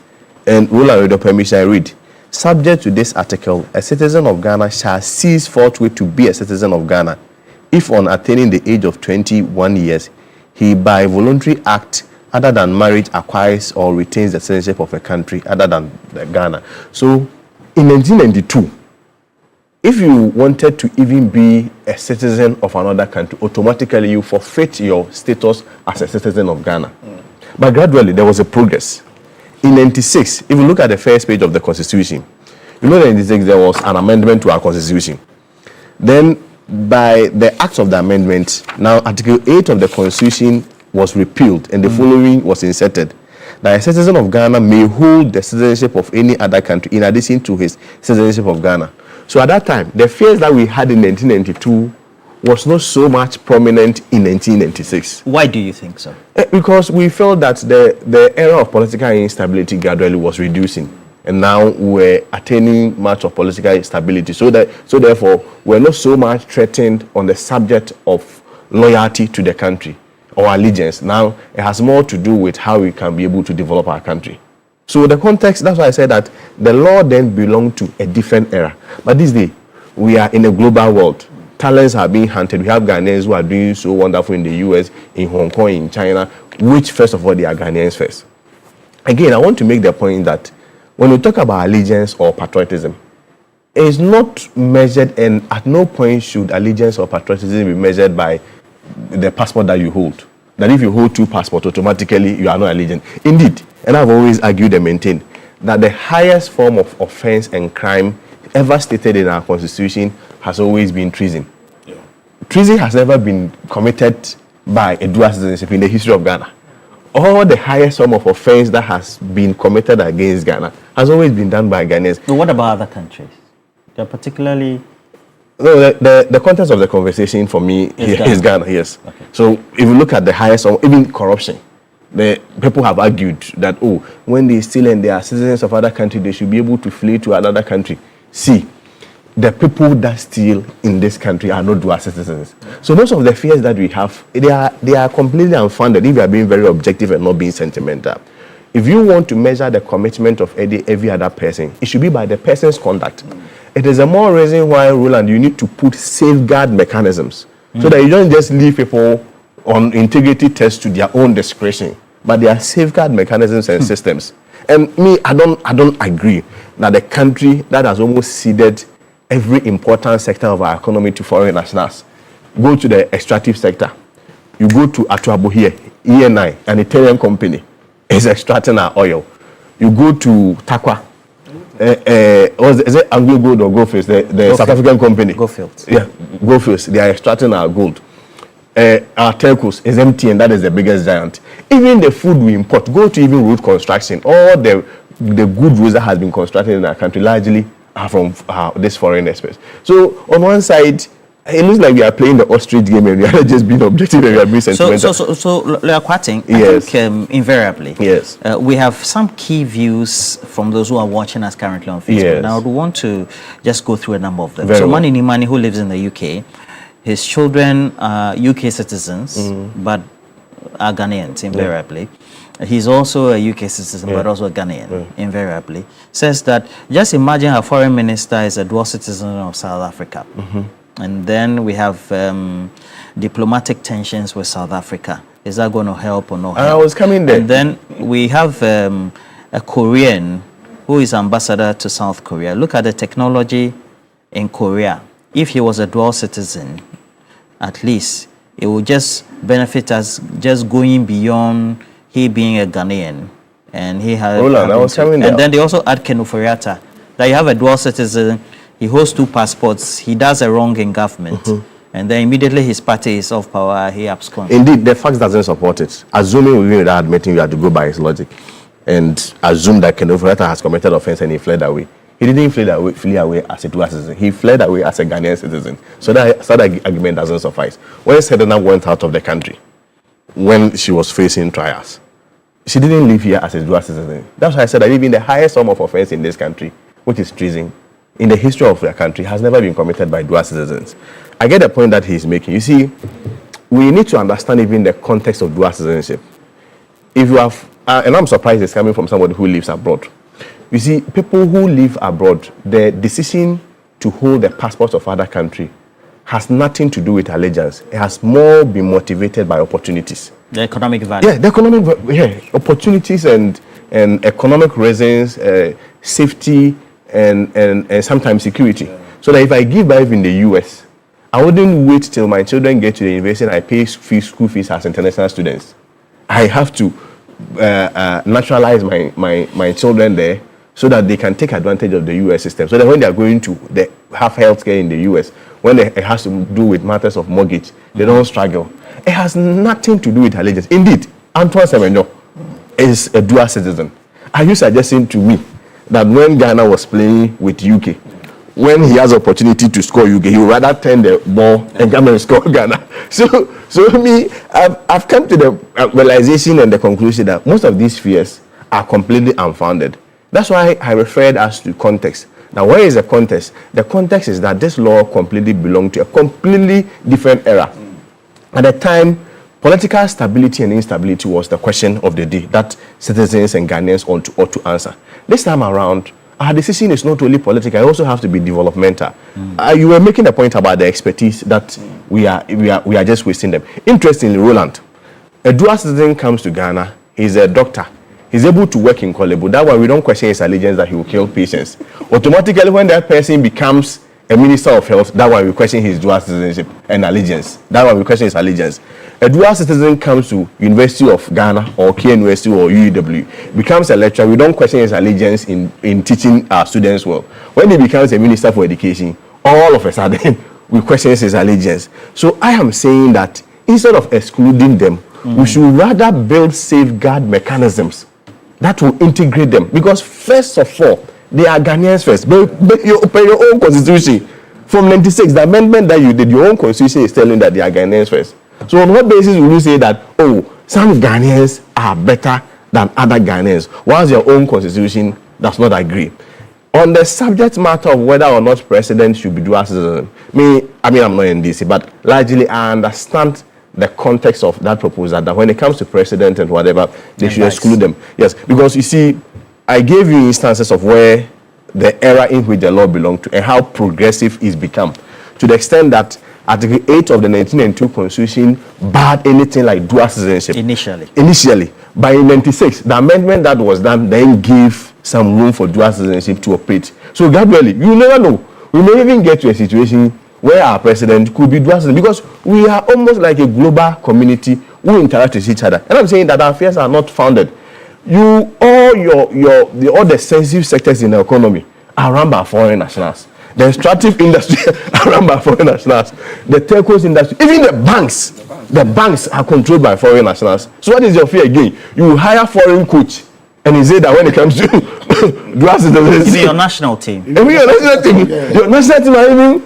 That's why I cited the example. Because when there's a penalty, Ghana, and I'm sure even by the next World Cup, if we're able to qualify, or even the African Cup, we're going to have live, because now that's where even the policy discussion is even going. How do we even woo and court them? You know, first generation, second generation. So let's not deceiving ourselves and put safeguard mechanisms that will ensure inclusivity, rather than saying that they are some less of and we have we also have to say a chunk of our viewers, those who tend to love our programming, are in the diaspora. They're Ghanaians, and they give us more views as well, just like the locals also will give us views as well. And sometimes they are even better in tune with the happenings in the economy and the politics of it than even many of us locally as well. Mossad in Israel, yes, they have more information about our security than ourselves. What are we talking about? CIA has more information of our security than ourselves. So what is the fear? I think that lawyer raised the points earlier. Per the recommendation, the president, the vice president cannot be a dual citizen. I am asking a question. In the absence of the president, the vice president, per the current arrangement, the speaker of parliament is supposed to act. Is that not correct? So at that point that he's acting as a president, if he's a dual citizen, what becomes of him? I mean, it's a very valid point. Legally. Yeah, legally, yeah. Do you understand the question I'm asking? Or if the speaker is not around and the chief justice, who is a dual citizen, is supposed to act, and we are saying per the provision that the president should not be, what happens? So at that time, does he denounce or? So the policy is consistent. It's very consistent. Look at this. It's a very solid argument that we have to. It's a solid puzzle. Amendment for exceptions when those amendments take place. Right? Yeah, well, of course, we'll put this to a vote. No. So that's why. It's a referendum that's supposed to. No, that's why they've brought this. So we will discuss through the discussion. Yes. We'll see how to tweak the law. Public education or discourse. Yeah. So for me, I see usually these laws and general laws, like I think somebody said, laws are not made for good people necessarily, or for situations when everything is optimal. Understand? These issues come up when we are in, let's say, a crisis. Like you rightly said, let's say there's a war between Togo and Ghana, or let's say the US wants to come and take over Ghana, and we shouldn't think that it can never happen. Is capable of doing everything. You understand? And we have, let's say, Minister of Defense, who is a dual citizen of the US. Mind you, when you go and take a US citizenship, they cause you to renounce your original citizenship first. When you go and take dual citizenship in the US, the first thing, citizenship in the US, the first thing you do is you renounce your original citizenship and go and read the oath they take. You understand? Also in Ghana we have but they have those who have the passports. Yeah. No. So when you go if take, you have the green card. No. So when you go green take, card holders have US are not citizens. They are not. When you become US citizens, that's when they give you the passport. But they use the passport. No, just green card people don't use passport. They just have a green card. So from green card you can then elevate and then become a citizen. At the point when you have become a citizen, you renounce all your other citizenships. So the US citizenship becomes your first citizenship. And then subsequently, and somebody can go and so the dual citizens from Ghana, people are not holding US passports. No. You say you will renounce by law first. Then later you can go and then. So it's just an arrangement. Understand? Now and then they take an oath, a very serious oath. You understand? So this is. You don't see the impact unless there is a crisis. I'm saying, let's say what US did to Maduro. You understand? Imagine something similar is going to happen in Ghana here, and the defense minister is what's called a dual citizen. You understand? How do you trust, like the Mossad issue you are saying? Why does Mossad have information about Ghana more than we ourselves have? Because there are infiltrators here, not just Mossad, but there are Ghanaians who are leaking those info. They are agents. And those Ghanaians leaking the info are not dual citizens. No. The point of it is that he just said the point is that we do not even know. Yeah. But I agree with you, there'll be some Ghanaians. So imagine the one who is even a dual citizen. Exactly. Which is unfounded. No, it is founded. And that's why you say we should look for safeguard. The fact that you say we should look for safeguard is you recognize the risks. Except that you are saying that instead of us saying that no, we should say a yes, and which is a great point. I agree with you, but I'm just asking because at this point we are interrogating the law. I've read the first issue about the contradiction in the policy itself. The second issue I'm saying is usually when things are all fair and good, you don't see the need for some of these things. Yeah. But even where people are Ghanaian, wholly Ghanaian, because of poverty, because of other issues, you understand, they don't mind giving info, very sensitive info about Ghana. I agree with you. I'm not saying that because I'm a Ghanaian. But the even Galamsey is not done by justice. I agree with you. You understand? But the point is that the foreigners are the main, and the Ghanaians are the one teaching them. The Chinese is the Ghanaian beneficiary.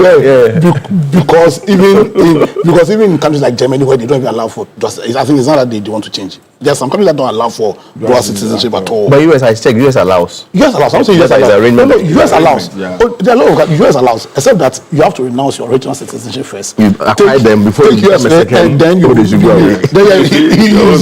there are some countries who don't allow for dual citizenship. And even in those countries, people act in a manner which is adverse to the interests of the country. Yes, so it will always be there. That's why we do criminal laws. But I'm saying that even if that's the case, then imagine where that person's allegiance is divided and the other country is asking of them to take steps which are adverse to our interests, because they can do it. But you see, they can compel them. So it's not a matter of I'm loyal, but you've also taken an oath that also compels you by law to show some loyalty to some other country by law, by their law. You understand? So let's say we find ourselves in a situation where by their law they are asking of you some service for that country, which is adverse to our country. I don't know. But I made a point that the drive that pushes people into dual citizenship is not on allegiance. No, I know it has more to do with purely economic. No, I agree with you 100%. But you're not, so I agree with you. So the allegiance is not question. No. Right. Well, that's a question. I'm saying that I agree with 100%. But I'm saying that you've taken a citizenship. That citizenship also creates obligations on you. Certainly. You understand? And then you find yourself in a situation where because you're a citizen, they want some obligation. They are demanding of you to take a certain action. You understand? Right. Which is adverse to the interest of your other country. Because it can happen. Just a clear example. Between Ghana and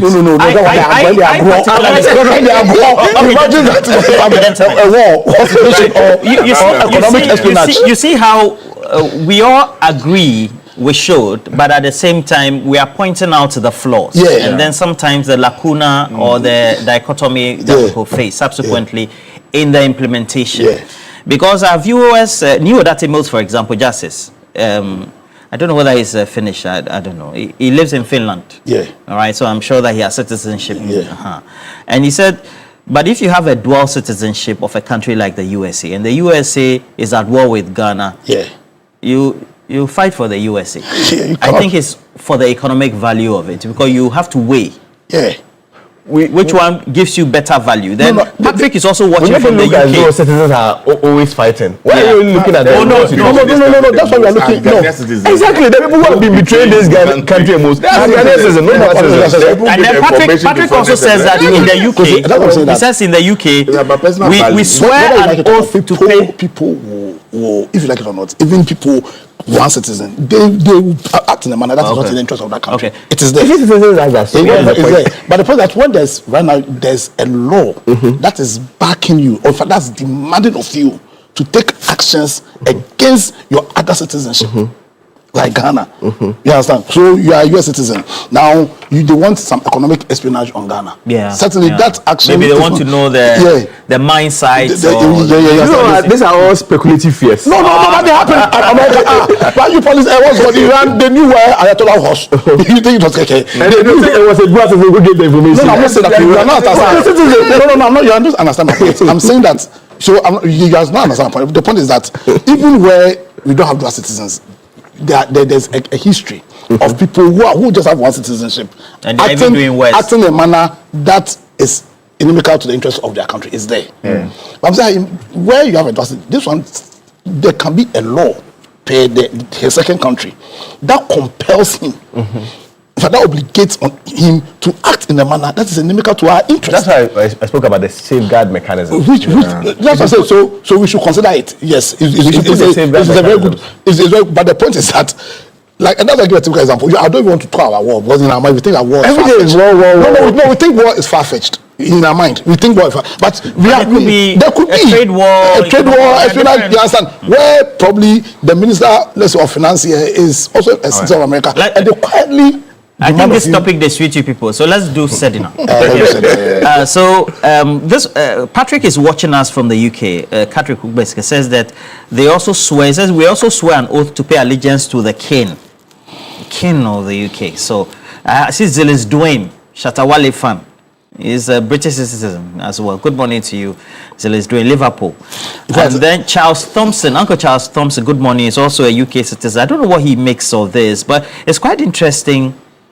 What the issues are, but we seem to like the economic value that dual citizens bring to us, but we don't want to also accommodate the other baggage. We take the investment and we don't want them Kwesi Kwati says that, I mean, we're just being far-fetched with the arguments, and I think I take the opinion that you share that prior to 96, the argument was that, hey, no citizenship at all. But now it looks like the opinion is softening over time. And once we're having dilution of birth and then birthright, etc., I think the lawyer Sergio Leonard sends me a quotation. 1 Samuel 29, 1 to 11. And it's about David being denied joining the Philistines in battle against the Israelites. And when you read up to 11, you also get to have the conundrum that confronted the Philistines, because there was a fear that he would become their adversary subsequently if they went to war. quite interesting. And if you apply this to the debate currently, the public office requires undivided allegiance to Ghana. And so a person who owes citizenship to another country in exceptional circumstances face competing legal or national obligations and decisions that person needs to make. But he can become a doctor at Kwalibu, and that way his allegiance is not questioned. He won't kill patients. If he becomes a minister, all of a sudden his allegiance is questioned. Well, he can become a teacher. Quite an interesting one you have. And so for our loyal diaspora viewers, money and new data mails and Zilis Dwayne, Prince Nani, etc., who all live in the UK, Uncle Charles Thompson, Kwesi Mensa, Albany, New York, we're grateful that you always tend to watch us. But Sefa says, it's always refreshing listening to Lawyer Pierre Dankwa and Kwesi Kwati. I don't understand what this craze of dual citizenship is all about. Political positions are not all there to serve your country. Okay, quite an interesting position we have. And then Dr. Ishak says that I'm currently watching your panel. I couldn't disagree more with some of them, particularly Apia. He's doing some poor analysis on the dual citizenship, and then he wants to be part of that. Dr. Ishak is a lawyer and then lecturer with the UPSC as well, and helping us doing this. I just something came up. You see, just a quick one, just 30 seconds. A lot of people that comes here to hold positions and still don't renounce their citizenship, a lot of them are from a place of insecurity. Yes. Government goes in opposition, the kind of politics we do in this country. You'll be hunted down. You'll be hunted down. So you are being haunted, eh? Oh, no. Me and Mias is on TV talking. No, because of the analogy. No, that's a very, very strong. Yeah. So people don't want to renounce, not necessarily because of allegiance. The BCCC are, at least he and his family, they are a bit secured. So the kind of politics that we also do in this country also influences the reason why people do not renounce. So they are here, like the politicians, they are here and their children, everybody else is out there.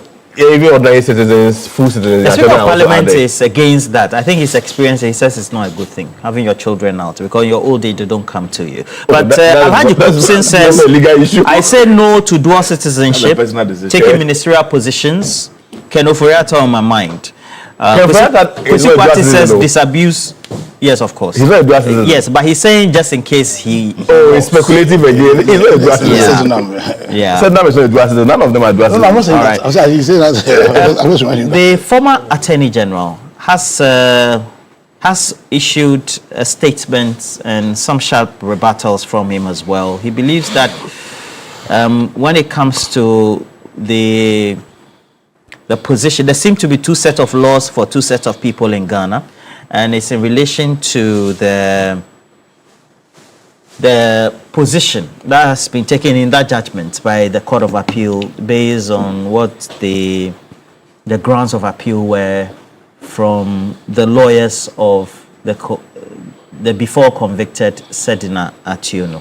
And let me start with the lawyers, and then I'll leave the lawmaker out first. Kwesi Kwarteng, I don't know what you make of this. I'm sure you follow this as well.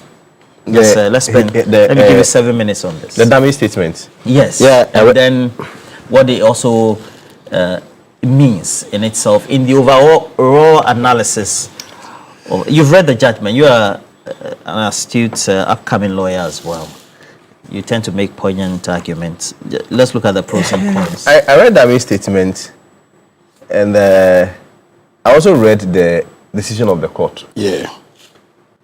I agree largely with the ruling of the court to the extent that the prosecutors could have done better. My only disappointment in the... No, I read it. But you followed Kwesi Kwarteng's discussions. It's very... I read it. My only disappointment has to do with the court. That I was expecting that even after coming to that very conclusion that there were defects in the charge sheet, whatever, which was not contended, I was of the view that at least the court, in the spirit of public accountability, should have ordered for a trial. Why, Kwesi Kwarteng? You see, that's why I said that in the spirit of accountability. You see, how does that concern the court? The courts are not just institutions operating in a vacuum. They are institutions that operate to align with public policy. So that even if you look at a court like Supreme Court, there's a court of public policy. The Supreme Court can gauge the mood of the nation and makes a decision, and that itself becomes a law. I mean, whether or not it's justifiable within the remit of the law, they can gauge the mood of the nation and say that this decision should go here in the interest of national security, in the interest of public health, in the interest of this. So I'm saying that even in the spirit of accountability, the three justices that sat on the case, with all the reasons that they give, that the prosecutors did not do a good job, assuming without admitting that is even the case, I am saying that even in the spirit of accountability, especially when the government of the day, from day one, the slogan that it has been singing has always been on accountability, fighting corruption. How does that concern the court, Kwesi Kwarteng, lawyer? I just explained to you that in the spirit of accountability, the court is enjoined as a state institution to make sure that we every sector of the Ghanaian facet becomes accountable. Were those matters before the court in the grounds of appeal? That somebody was requesting for accountability. Yeah, you see, that it was within the remit of the court and the powers and the authority of the court to order for a trial. So the court would have done that. The Court of Appeal has the jurisdiction to make that. That's why I'm saying that at least the court should have considered that. If you don't do that, you see, there is a court of law, and there is also the court of public conscience, and of course the court of public opinion. The court of public conscience looks at a lot of factors which may not be the facts before the court. But you see, it is a court of public conscience that places value and premium and trust on an institution like the court. So that when the court of public conscience do no longer trust an institution such like the court, then automatically the institutions, the integrity of the institution just water down. I give you one example. You see the police service. It has always been perception. Nobody has gone to court catching a police officer that he takes bribe. But right now, the general perception is that if we are ranking state institutions, we are corrupt. Largely, you are likely to say that the police service is a corrupt, especially the MTTD guys, because the perception keeps growing. So for me, that is my fear, that if you have a government that from day one has been singing the chorus of fighting corruption, and a political case, mind you, said the man is not an ordinary person. It's not like my brother here. She's a politically exposed person. And all of a sudden, she goes to court, and the court acquits her and discharges her.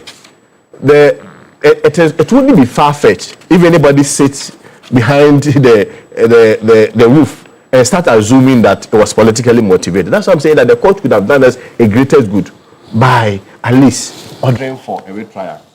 Then again, I come to the politics of it. I read Ami's statement. If you read Ami's statement, my understanding that I had was the perception that state people or Ghanaians are now having towards the cause and, of course, the government in power, my brother and his people. Especially when the records shows a certain pattern of trend. And let me give you that pattern of trend.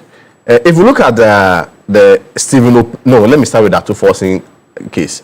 Atuforcing case, the money in contention was 2.37 million euros. Okay. Yeah, 2.37 on the Abulan saga. You see, a government comes into power. They have promised that they are going to recover all loot and fight corruption. A case is pending. Granted, even the case is even unmeritorious. The natural expectation is that you allow a person who has already opened his defense to go through the full rigors of the trial, at least to get closer. But you get an AG who files a nolle prosequa and say that I'm not willing to continue the case. Perception. People's perception then start. Oh, why? Is it because he is out of force? Is it because their government is in power? I give you another example from that beyond that force and Dr. Stephen Opini and Seidu Agongo. 271 million Ghana cedis. Again, another nolle prosequa file. Who answers for the 271 million Ghana cedis? Because that is not in contention that it is missing. It is missing, but who answers for it? At least it would have even been proper to give, for the people to have benefit of the doubt, for them to have gone through the full trial and get the closure. Another example is Ofusan Pofo has no monetary commitment, so I don't want to waste much time on this. But Dr. Siama, that was 300 million Ghana cedis, also unanswered. What would have been so wrong if we had allowed Siama to go through the court process and prove his innocence? So that at the end of the day, Siama is able to say that there was a judgment that said that I didn't do anything. But the moment you file a nolle prosequa and say that you are not interested in pursuing the case on whatever grounds, especially with the kind of political environment and the political temperature that we know we are in, you fool the perception. That's what Damien is talking about. And finally, the argument you are making, that they should have allowed them to go through the full trial for a court to make a determination, and that would have properly exonerated them. In the case of Sedina, she has gone through the full trial. She has appealed, and the court has made a pronouncement. That's what I'm saying. Acquitted and discharged. And yet we are here. No, I don't have problem with Sedina. I started with that one. But his point was very strong argument. I started with Sedina's issue. That's what I made the point that you have made a position clear on that one. Yeah, I made the point. So I don't think I will going to go revisit that again. I'm landing. The final is Dr. Kwabena Dufour, very fine gentleman, and over 5.7 billion in an alleged fraudulent transaction involving Unibank. The charge sheet also alleged that Dr. Dufour dishonestly received over 663 million from Unibank. This is what state prosecutors press him. If you look at the cumulative value of all this money, we are looking about 6 to 10 billion Ghana cedis. Maybe some of them are even in euros. So averagely 10 billion Ghana cedis. 10 billion Ghana cedis, if you take to old cedis, that's about 100 trillion.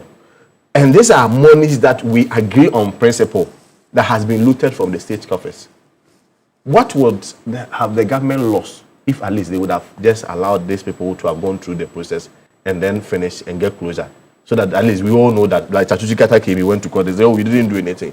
The moment you go and you file nolle prosequa, at the same time, while gallantly pursuing leadership of the opposition. I mean, somebody like Wontumi, I don't admire some aspect of his politics. But you see, Wontumi is in jail on the basis of one thing, that he gave his land out without any formal or due procedure to another person to do galamsey. So I read the judgment. The judgment doesn't implicate him directly that he did the galamsey. He gave it out. So Ghanaians are rational people. They are not like mechanical robots where you've programmed to think in a way that the government expects to think. They are able to decipher. Somebody has been accused of about 5.7 billion Ghana cedis, 270 million, 300 million. You leave all these guys, and tomorrow another person called Bernard Chamawuntumi, who has been accused of, and of course publicly everybody has taken judicial notice that he attacked the president. Then you put him in jail. It raises a question of perception, and when that happens, we not only lose trust in the system, we not only lose trust in the state institutions, but even the confidence that we have in government on the subject matter of. So your position is that beyond what the remit of law and the grounds on which this judgment is based, the court should have taken judicial notice of the happenings within the domain of the public. Is that it? I thought the court should have ordered a retrial. For it to traverse beyond. You see, the court doesn't dispute about the charges. So the court only uses. I mean, my senior is. I'm sure the court went more on procedural technicalities. The defective this didn't do this. The burden of proof. So the actual charge or the wrong, the court doesn't talk about it. That's why I'm saying that it would have been in the interest of the whole nation. Whether those acts or omissions were indeed done by the court ordering a retrial, and nothing would have changed.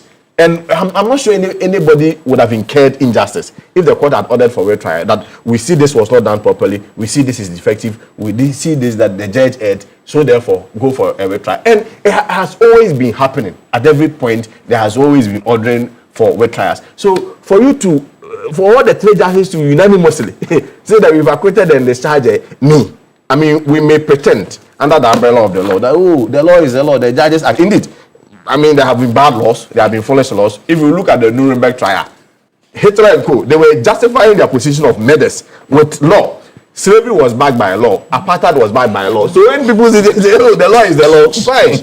But there is also a court of public conscience that we need to tread cautiously. Fred, when you sit in parliament and then you also go to interact with your constituents and then interact generally with the public, his view will hold sway. He say yes, grounded legally, but at the end of the day, the speculations about the posture of the Attorney General and government to be receptive of having its own, it looks like the court should have made a consideration to look into that.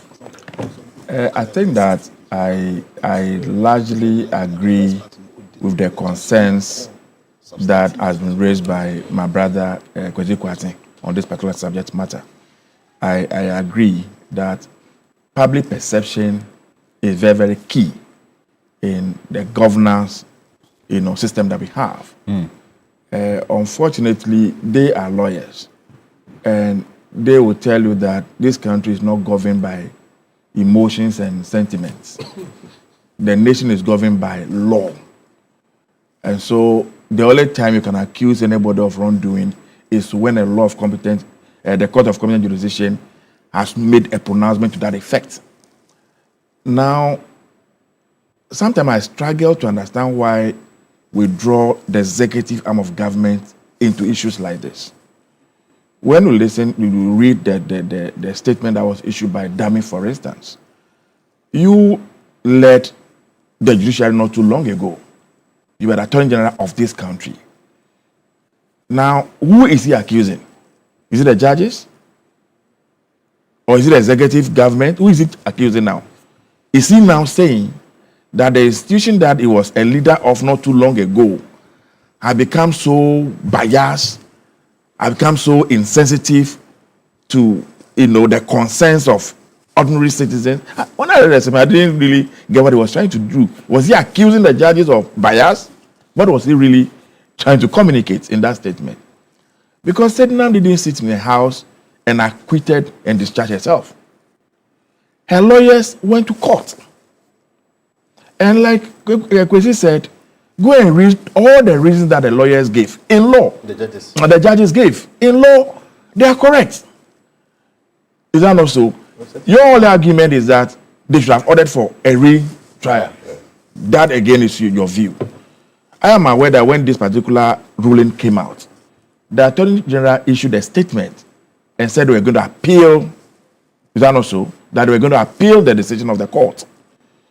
So I don't know if per that appeal they are going to call for a retrial. I don't know what the Attorney General intends to do. But this is a government, this is a president, his track record is there for all to see. That when it comes to wrongdoing, when it comes to corruption, President Mahama is very confident and bold and ready to allow whoever has committed a crime to face the law, regardless of the person's political affiliation. He has demonstrated that in time past, and even now, that he is not going to protect anybody because you are an NDC member or because you are a friend, you are whatever it is. They do not allow. I don't think that is it. But really and truly, why is Dami not taking responsibility that they didn't do a good job? And that's where we are. The cases that Kwesi cited and the reasons why the Attorney General went to file the knowledge protocol and discontinue with the cases. Yes, to understand, you can say that in the person's involved own interest, it would have been good that the entire trial comes to an end. A court makes a determination so that nobody tomorrow can raise issues like this and make look as though the Attorney General, yes, issued a knowledge protocol because they are NDC members. I agree with that position. I'm not contesting it at all. You understand? And so, for me, some people will argue that, okay, this is what we have. We need to respect it. We need to stand by it. It's the court that has made the determination. And one argument that I think all of us must stay away from is as if to say that any time the state goes to court, necessarily the state must win. It can never be the case. That because the state thinks that Kwesi is involved in some wrongdoing and they've gone to court, automatically they must win. And so when an individual goes to court to defend himself, his lawyers, and he is set free, then somebody then thinks that it's a deliberate thing to set him free. Then why don't we have the court? Why don't we allow people to have their day in court to also defend themselves? Then we must as well say that once the state thinks that you are involved in some wrongdoing, that is the end. It's the pattern. You understand? Perception, I agree. The pattern. I agree. You see, one other argument people have made, if it were that easy, some of these trials have lasted for 7 years, 8 years. How long are we going to be in court with one issue? Really? One criminal issue like allegations of corruption and the rest should last for 10, 12, 20 years in court? And the individuals involved cannot even have the time now to do their work as it were. They don't have the freedom to go about their daily activities. Is that what they are saying? So you took them to court. You took them to court. So if indeed you have evidence of proper wrongdoing, why is it taking the court forever to make a determination? So Attorney General can come here and say, okay, based on the facts available to us, you have been in court for 8 years. We are not getting a judgment. Why must we continue, in court? And if, like I'm saying, if indeed you have a good case, why didn't you finish the prosecution within the 8 years? Oh, they beat me myself, so there. No, if my question is wrong, you can tell me. If indeed you had a good case, 8 good years, 8 years, so 8 solid years. The host of justice grinds slowly. So it must grind forever and ever. So assuming this Attorney General had come and said, okay, let's continue with the trial. Then another NDC 8 years come to pass, 12 years come to pass. And the case, you understand? So for me, maybe the people who went to that court didn't do a good job to start with. And once you go to court as a prosecutor, you didn't do your work well, your investigation well, your charges are not correct, you are not expecting to get any good judgment from the court. So you seem to agree with the Court of Appeal's position and says that the prosecution's evidence on a fair and unaided reading, fell short of proof beyond reasonable doubt. The shortfall was not made good by embedding properly resting on the appellant and a trial judge. So, is that not what the judge? You must prove beyond reasonable doubt that indeed the person was involved in wrongdoing. And if you couldn't prove that, and you have sentenced the person, and you don't want the person to go on appeal, and she has gone on appeal and she has gotten they've acquitted the charge. Why are you don't agree they should have been a retrial? I am not contesting that. You see, there's a point you made that is very fundamental. Public opinion is key. But I also said that this country is not necessarily governed by sentiments and emotions. The country is governed by laws. Yeah. So if it is the case that the law was not applied, right, and it was done in a kangaroo style, then we can have a proper conversation. But in this case, these are 3 justices who sat on a case, unanimously took a decision, and they have subsequently come out with their report why they came to the conclusion they came to. As of now, nobody has been able to contest the decision of the but your own AG disagrees. Your own AG disagrees. Hold it. Yeah, I'm saying that you 47. Nobody has been able to contest the decision of the appeal court. Say again.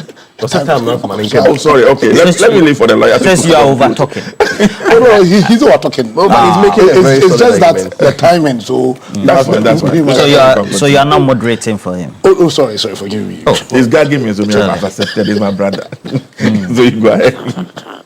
Satanic. What's your phrase? Satanic. But the reality is that the two of you are lawyers, so I guess we also in our argument then you put the issues in perspective. The point is, if the court would have to take judicial notice of public opinion, and then the perception not only it creates for the country and government's effort to fight corruption, but also the perception on the judiciary itself, should it have veered into the area of speculation, public opinion, etc. Knowing that the appellant or the one who has been convicted also has a right during the process of the prosecution or the adjudication process to have her rights also respected. And so if the position of the court is that the technical proceedings that the prosecution took the case through was not right in law, that's a good argument to make before the other contentions of retrial by way of an opinion could also be proffered. See, we should all remember that in the words of Aristotle, law is reason, free from passion. And when the judges sit and are using their power to give justice, they do same in the name of the people. They do same within the context of the biggest public interest or public what's it called policy document, which is the constitution of the land. You understand? In arriving at their decision. So for me, I don't think when we say public policy we mean opinion per se, because there's no science to it, and you understand. But let me add that as much as, so I agree largely with the position of my brother Kwesi Kwarteng. There are some few disagreements, but if there's one thing I cannot contest is the fact that there is integrity in what he's saying, in what Kwesi Kwarteng is saying. I mean, and I respect people who speak out of integrity. We may not necessarily agree, but at least you must respect the fact that he's speaking from a position of integrity. There is a fundamental lack of integrity in the statement of Godfrey Dame. There's a fundamental lack of integrity. How so? And you see, and in a statement that says that, or that seems to suggest there are two laws that applies to two set of people. I think, in fact, I dare say that it is even irresponsible coming from somebody who was not just an Attorney General, but was also Minister for Justice. But he can express his opinion. No, I'm saying that you just know. The first thing was that you have given an opinion. I may not agree 100% with it, but I trust in the integrity of that. By all means, he can say his opinion. But I'm saying that I do not believe in the integrity of that statement. You understand? Because unfortunately, when we are lawyers, we are a bit constrained. We can't do politics just like that. You understand? You must, especially when it borders on law, you must be guided by the law itself and the expectations that is deemed on you being a learned person, especially when you have been the foremost learned person. You see, first of all, when you take the Sedna case, there were a number of issues why appeal was done. The first, like my brother rightly said, had to do with the charge sheet itself. Because when you take a charge sheet, the requirement per law is that the charge sheet, which is the foremost notice to the accused, because mind you, we are being guided by the principle of natural justice, and that principle demands that where you are doing any case, you must give the person all the possible opportunity to defend themselves. In a criminal trial, it starts with the charge sheet itself. So you give a charge, you have breached this law, but you must then particularize it. The particularization demands that you give the clear facts, the details of the facts.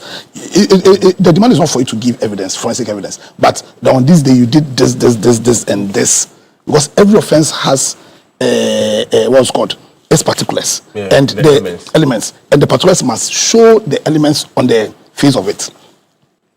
Now you take some of the charges. So you take, let's say, I think count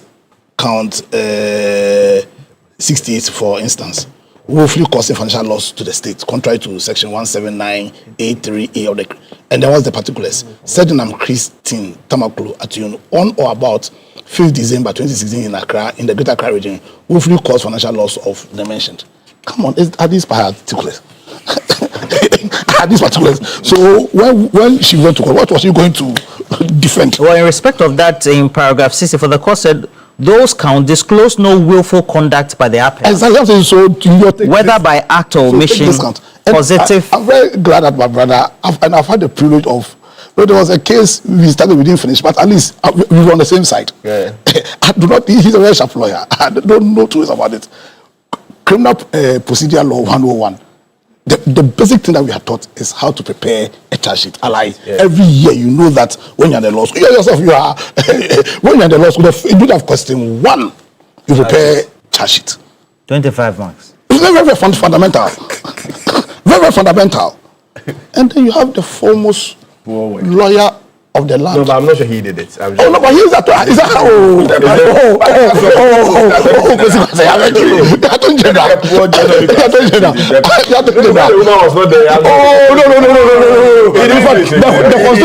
the Constitution says that there's no obligation on the. You see, no. So I'm telling you an example. So you see, you are all laughing here. Please, I'm not laughing. I'm not part. You're laughing in your head. You're laughing in your head. So is this a charge? So now the defect here is not about lack of procedure irregular. It goes to the very substance of the matter. It's fundamental. It's so fundamental, you understand? But I must say that I understand why there's a call for a retrial. I disagree, but I understand. The reason why I say I disagree is there was really no crime said here for why there must be a so if you are going to retrial, what are you going to retrial? Really, if you are going to do a retrial, I wonder about the charges. That's what I'm coming. So on this, if you are going to retrial, what are you going to retrial? You understand? So let's put that. Now there were other issues for which the charge sheets were spot on. The other issues for which the charge sheets were spot on. For those ones, the judge did not acquit and discharge on the premise of the charge sheet.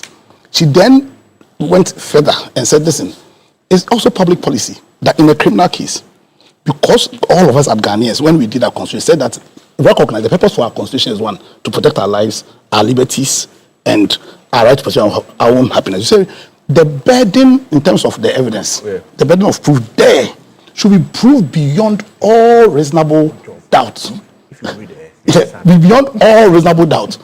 And then you take the case where she said she has so the allegation was that she gave loan, she took the money back, and she said no, I didn't take any money back. And then what was the evidence? The evidence was some what's called? Let's say that she signed. She contends that she didn't sign. And so the prosecution was then supposed to prove that all the burden is on them. There was nothing in the records of Maslach that showed that document indeed was there. The text message that the guy claimed that text message, bring it. You could indeed, when it comes to the fire, you know, they said she gave some money to the fire. During the cross-examination, the auditor said that no, that issue had been dealt with in the sense that there was not. So then you ask yourself a simple question. Why are Ghanaians still thinking that no, Sedina did it? We think so because of the vile propaganda that was done before the case. And that's why I brought in that. You see, when you're Attorney General, not just Attorney General, because you see, when you were communicating the facts of the case. No, not in court. No, with the media, because the deputy at the time who also has... I can't agree. But it's not wrong, is it? Where did you go for retrial? No, retrial. Go to retrial. What can see? What I go to retrial? You see, that was like, listen, you must take our positions very critical. See, when you're Attorney General, you're also Minister for Justice. It's very, and your very essence is not necessarily to persecute, because in prosecution or proper prosecution is also one of the avenues in which justice is gained. Because if somebody has genuinely committed an offense and you do proper prosecution, what you are chasing is justice. In the same vein, where somebody you do not have any evidence clearly that somebody has committed an offense. You understand? You do not, on the back of politics, on the back of vile propaganda, take steps as Minister for Justice, to deny anybody of their liberties. That crime is a crime not against the person, but against the Constitution of Ghana. And that crime is heightened when you consider a person who breached that fundamental principle that underpins this constitution. You understand? It is in that vein that I make a claim that his statement lacks integrity. Because you take Chamawun Tumi's issue, for instance. The question we should be asking ourselves, based on all the facts that have been made available to us, if now offense is an offense that I think is a crime malainsi. You know there are two crimes, malainsi, because there is a prohibition on anybody who is doing mining to give your concession without, you understand? So what is galamsey? Galamsey is a slang for illegal mining. So if you give your concession to somebody to mine against the... that one is not in dispute. You have committed galamsey, not just illegal mining. You understand? Now, the reason I'm saying that there's lack of consistency, you know that during court, the letter was issued that purportedly came from REXEC. So REXEC has an original security. We're in the know that this was happening. Now, if they were in the know, then the president ought to be in the know. Because the REXEC are just agents of the president. But the president came to clear he forgot. I'm making a point. I'm making a point. Then Attorney General, because Attorney General deals with the police and all those people, he also ought to be in the know. And what was their position? Let me just land on this. When clearly this issue was dealing with it was a public health issue. It's an issue that we all claim is an existential threat to all of us. And yet you have a president who said what? That Akunta Mine, so far as is concerned, has not been involved in consistency in the prosecution. That's all. I agree with you. No, that's what I agree. No, my first thing was that I agree with you largely. How can I disagree with your call on not the retrial, the knowledge prosecutions and their impact on perception? I can't disagree with that. So just to end, familiar spirit, please end. So I'm not familiar spirit. I beg you. Familiar spirit is to some members of the NPP. Of course, my brother is not part of them, but some members. I'm not. So let me just end. So I beg the former what's called AG. See, when you stop talking. And we all make mistakes. This job, we all make mistakes. Let's calmly accept your mistake. Let's support justice to be done. The mistake. Let's support justice to be done in the interest of. I have this one from Mr. David Odro, who says that please tell the gentleman that the criminal proof is not beyond all reasonable doubt, rather beyond reasonable doubt. All is not part of it, because the proof does not have to be 100%. You say it? Yeah. This one is coming from Emmanuel, who says that the former Attorney General did a shoddy work. He rushed through the prosecution. Check the charge sheet first, and then you will understand. It's the basis of the judgment of the Court of Appeal. If the lady negotiated the contracts and the money was never paid or went out before she left office, and Sticker takes over and he renegotiated and paid the money, why should Sedina suffer for Sticker's mistakes when it was renegotiated and paid off by Sticker's administration? So we have more comments also coming through. Mr. Bo Bachman, now member of the UP, former member MPP. Tell Kwesi, Madam Fua, tell Kwesi that the MPP should stop fixating on the Attorney General's decision to enter a nolle prosequi. If they have solid evidence but failed to secure convictions after 8 years, they failed Ghanaians. If they lacked solid evidence, then the prosecutions were nothing but political persecution. Ekwia Boateng says that the perception that the court needed to take cognizance of was very important. Even the judiciary has been fingered in many of these speculations. How would they feel if they all sit at a public gathering and people are speculating that they are corrupt and are in line with the government of the day? A government, when in opposition, was saying they will prosecute and come into government and then go and undertake nolle prosequi with ongoing cases. Anthony Nukpenu says that instead of what is the value of public perception on the life of a wrong conviction of a person when the perception is anchored on ignorance and emotion? Bottom line, Layadami did a shoddy work. But that's true. Cephas says MPP had up to 8 years to deal with those NDC members Kwesi listed. They couldn't finish with them. But big issue is sponsored by the University of Gold Coast, and they're telling you whether you want a specialist MBA, marketing, communication, supply chain, HR, as well as a dual MBA, chartered manager MBA. The University of Gold Coast has you covered. They have all sorts of programs. If you're a worker, they make it easy for you to work in school. You also get to pay your fees in installments. Admissions are ongoing, so check them out on their portal as well as their social media handle. So you can also call them. The number 026-388-8555. Let's do the first draw of cash outs. It goes with the short code star 439#. And please, 321, the draw first. The first 500 Ghana cedis going to the number 02 or 05 059 3412. Congratulations to you. Kofi Kwating Kukuamenim, I see your message. Even the count, numbering of the 78 charges on the charge sheet to the High Court, Godfrey Dame got it wrong. I'm not sure. Kwesi Kwating say he's not the one who prepared the charge sheet. Or is Dame who prepared the charge himself? We're taking a break. We'll be right back with the latest sports headlines.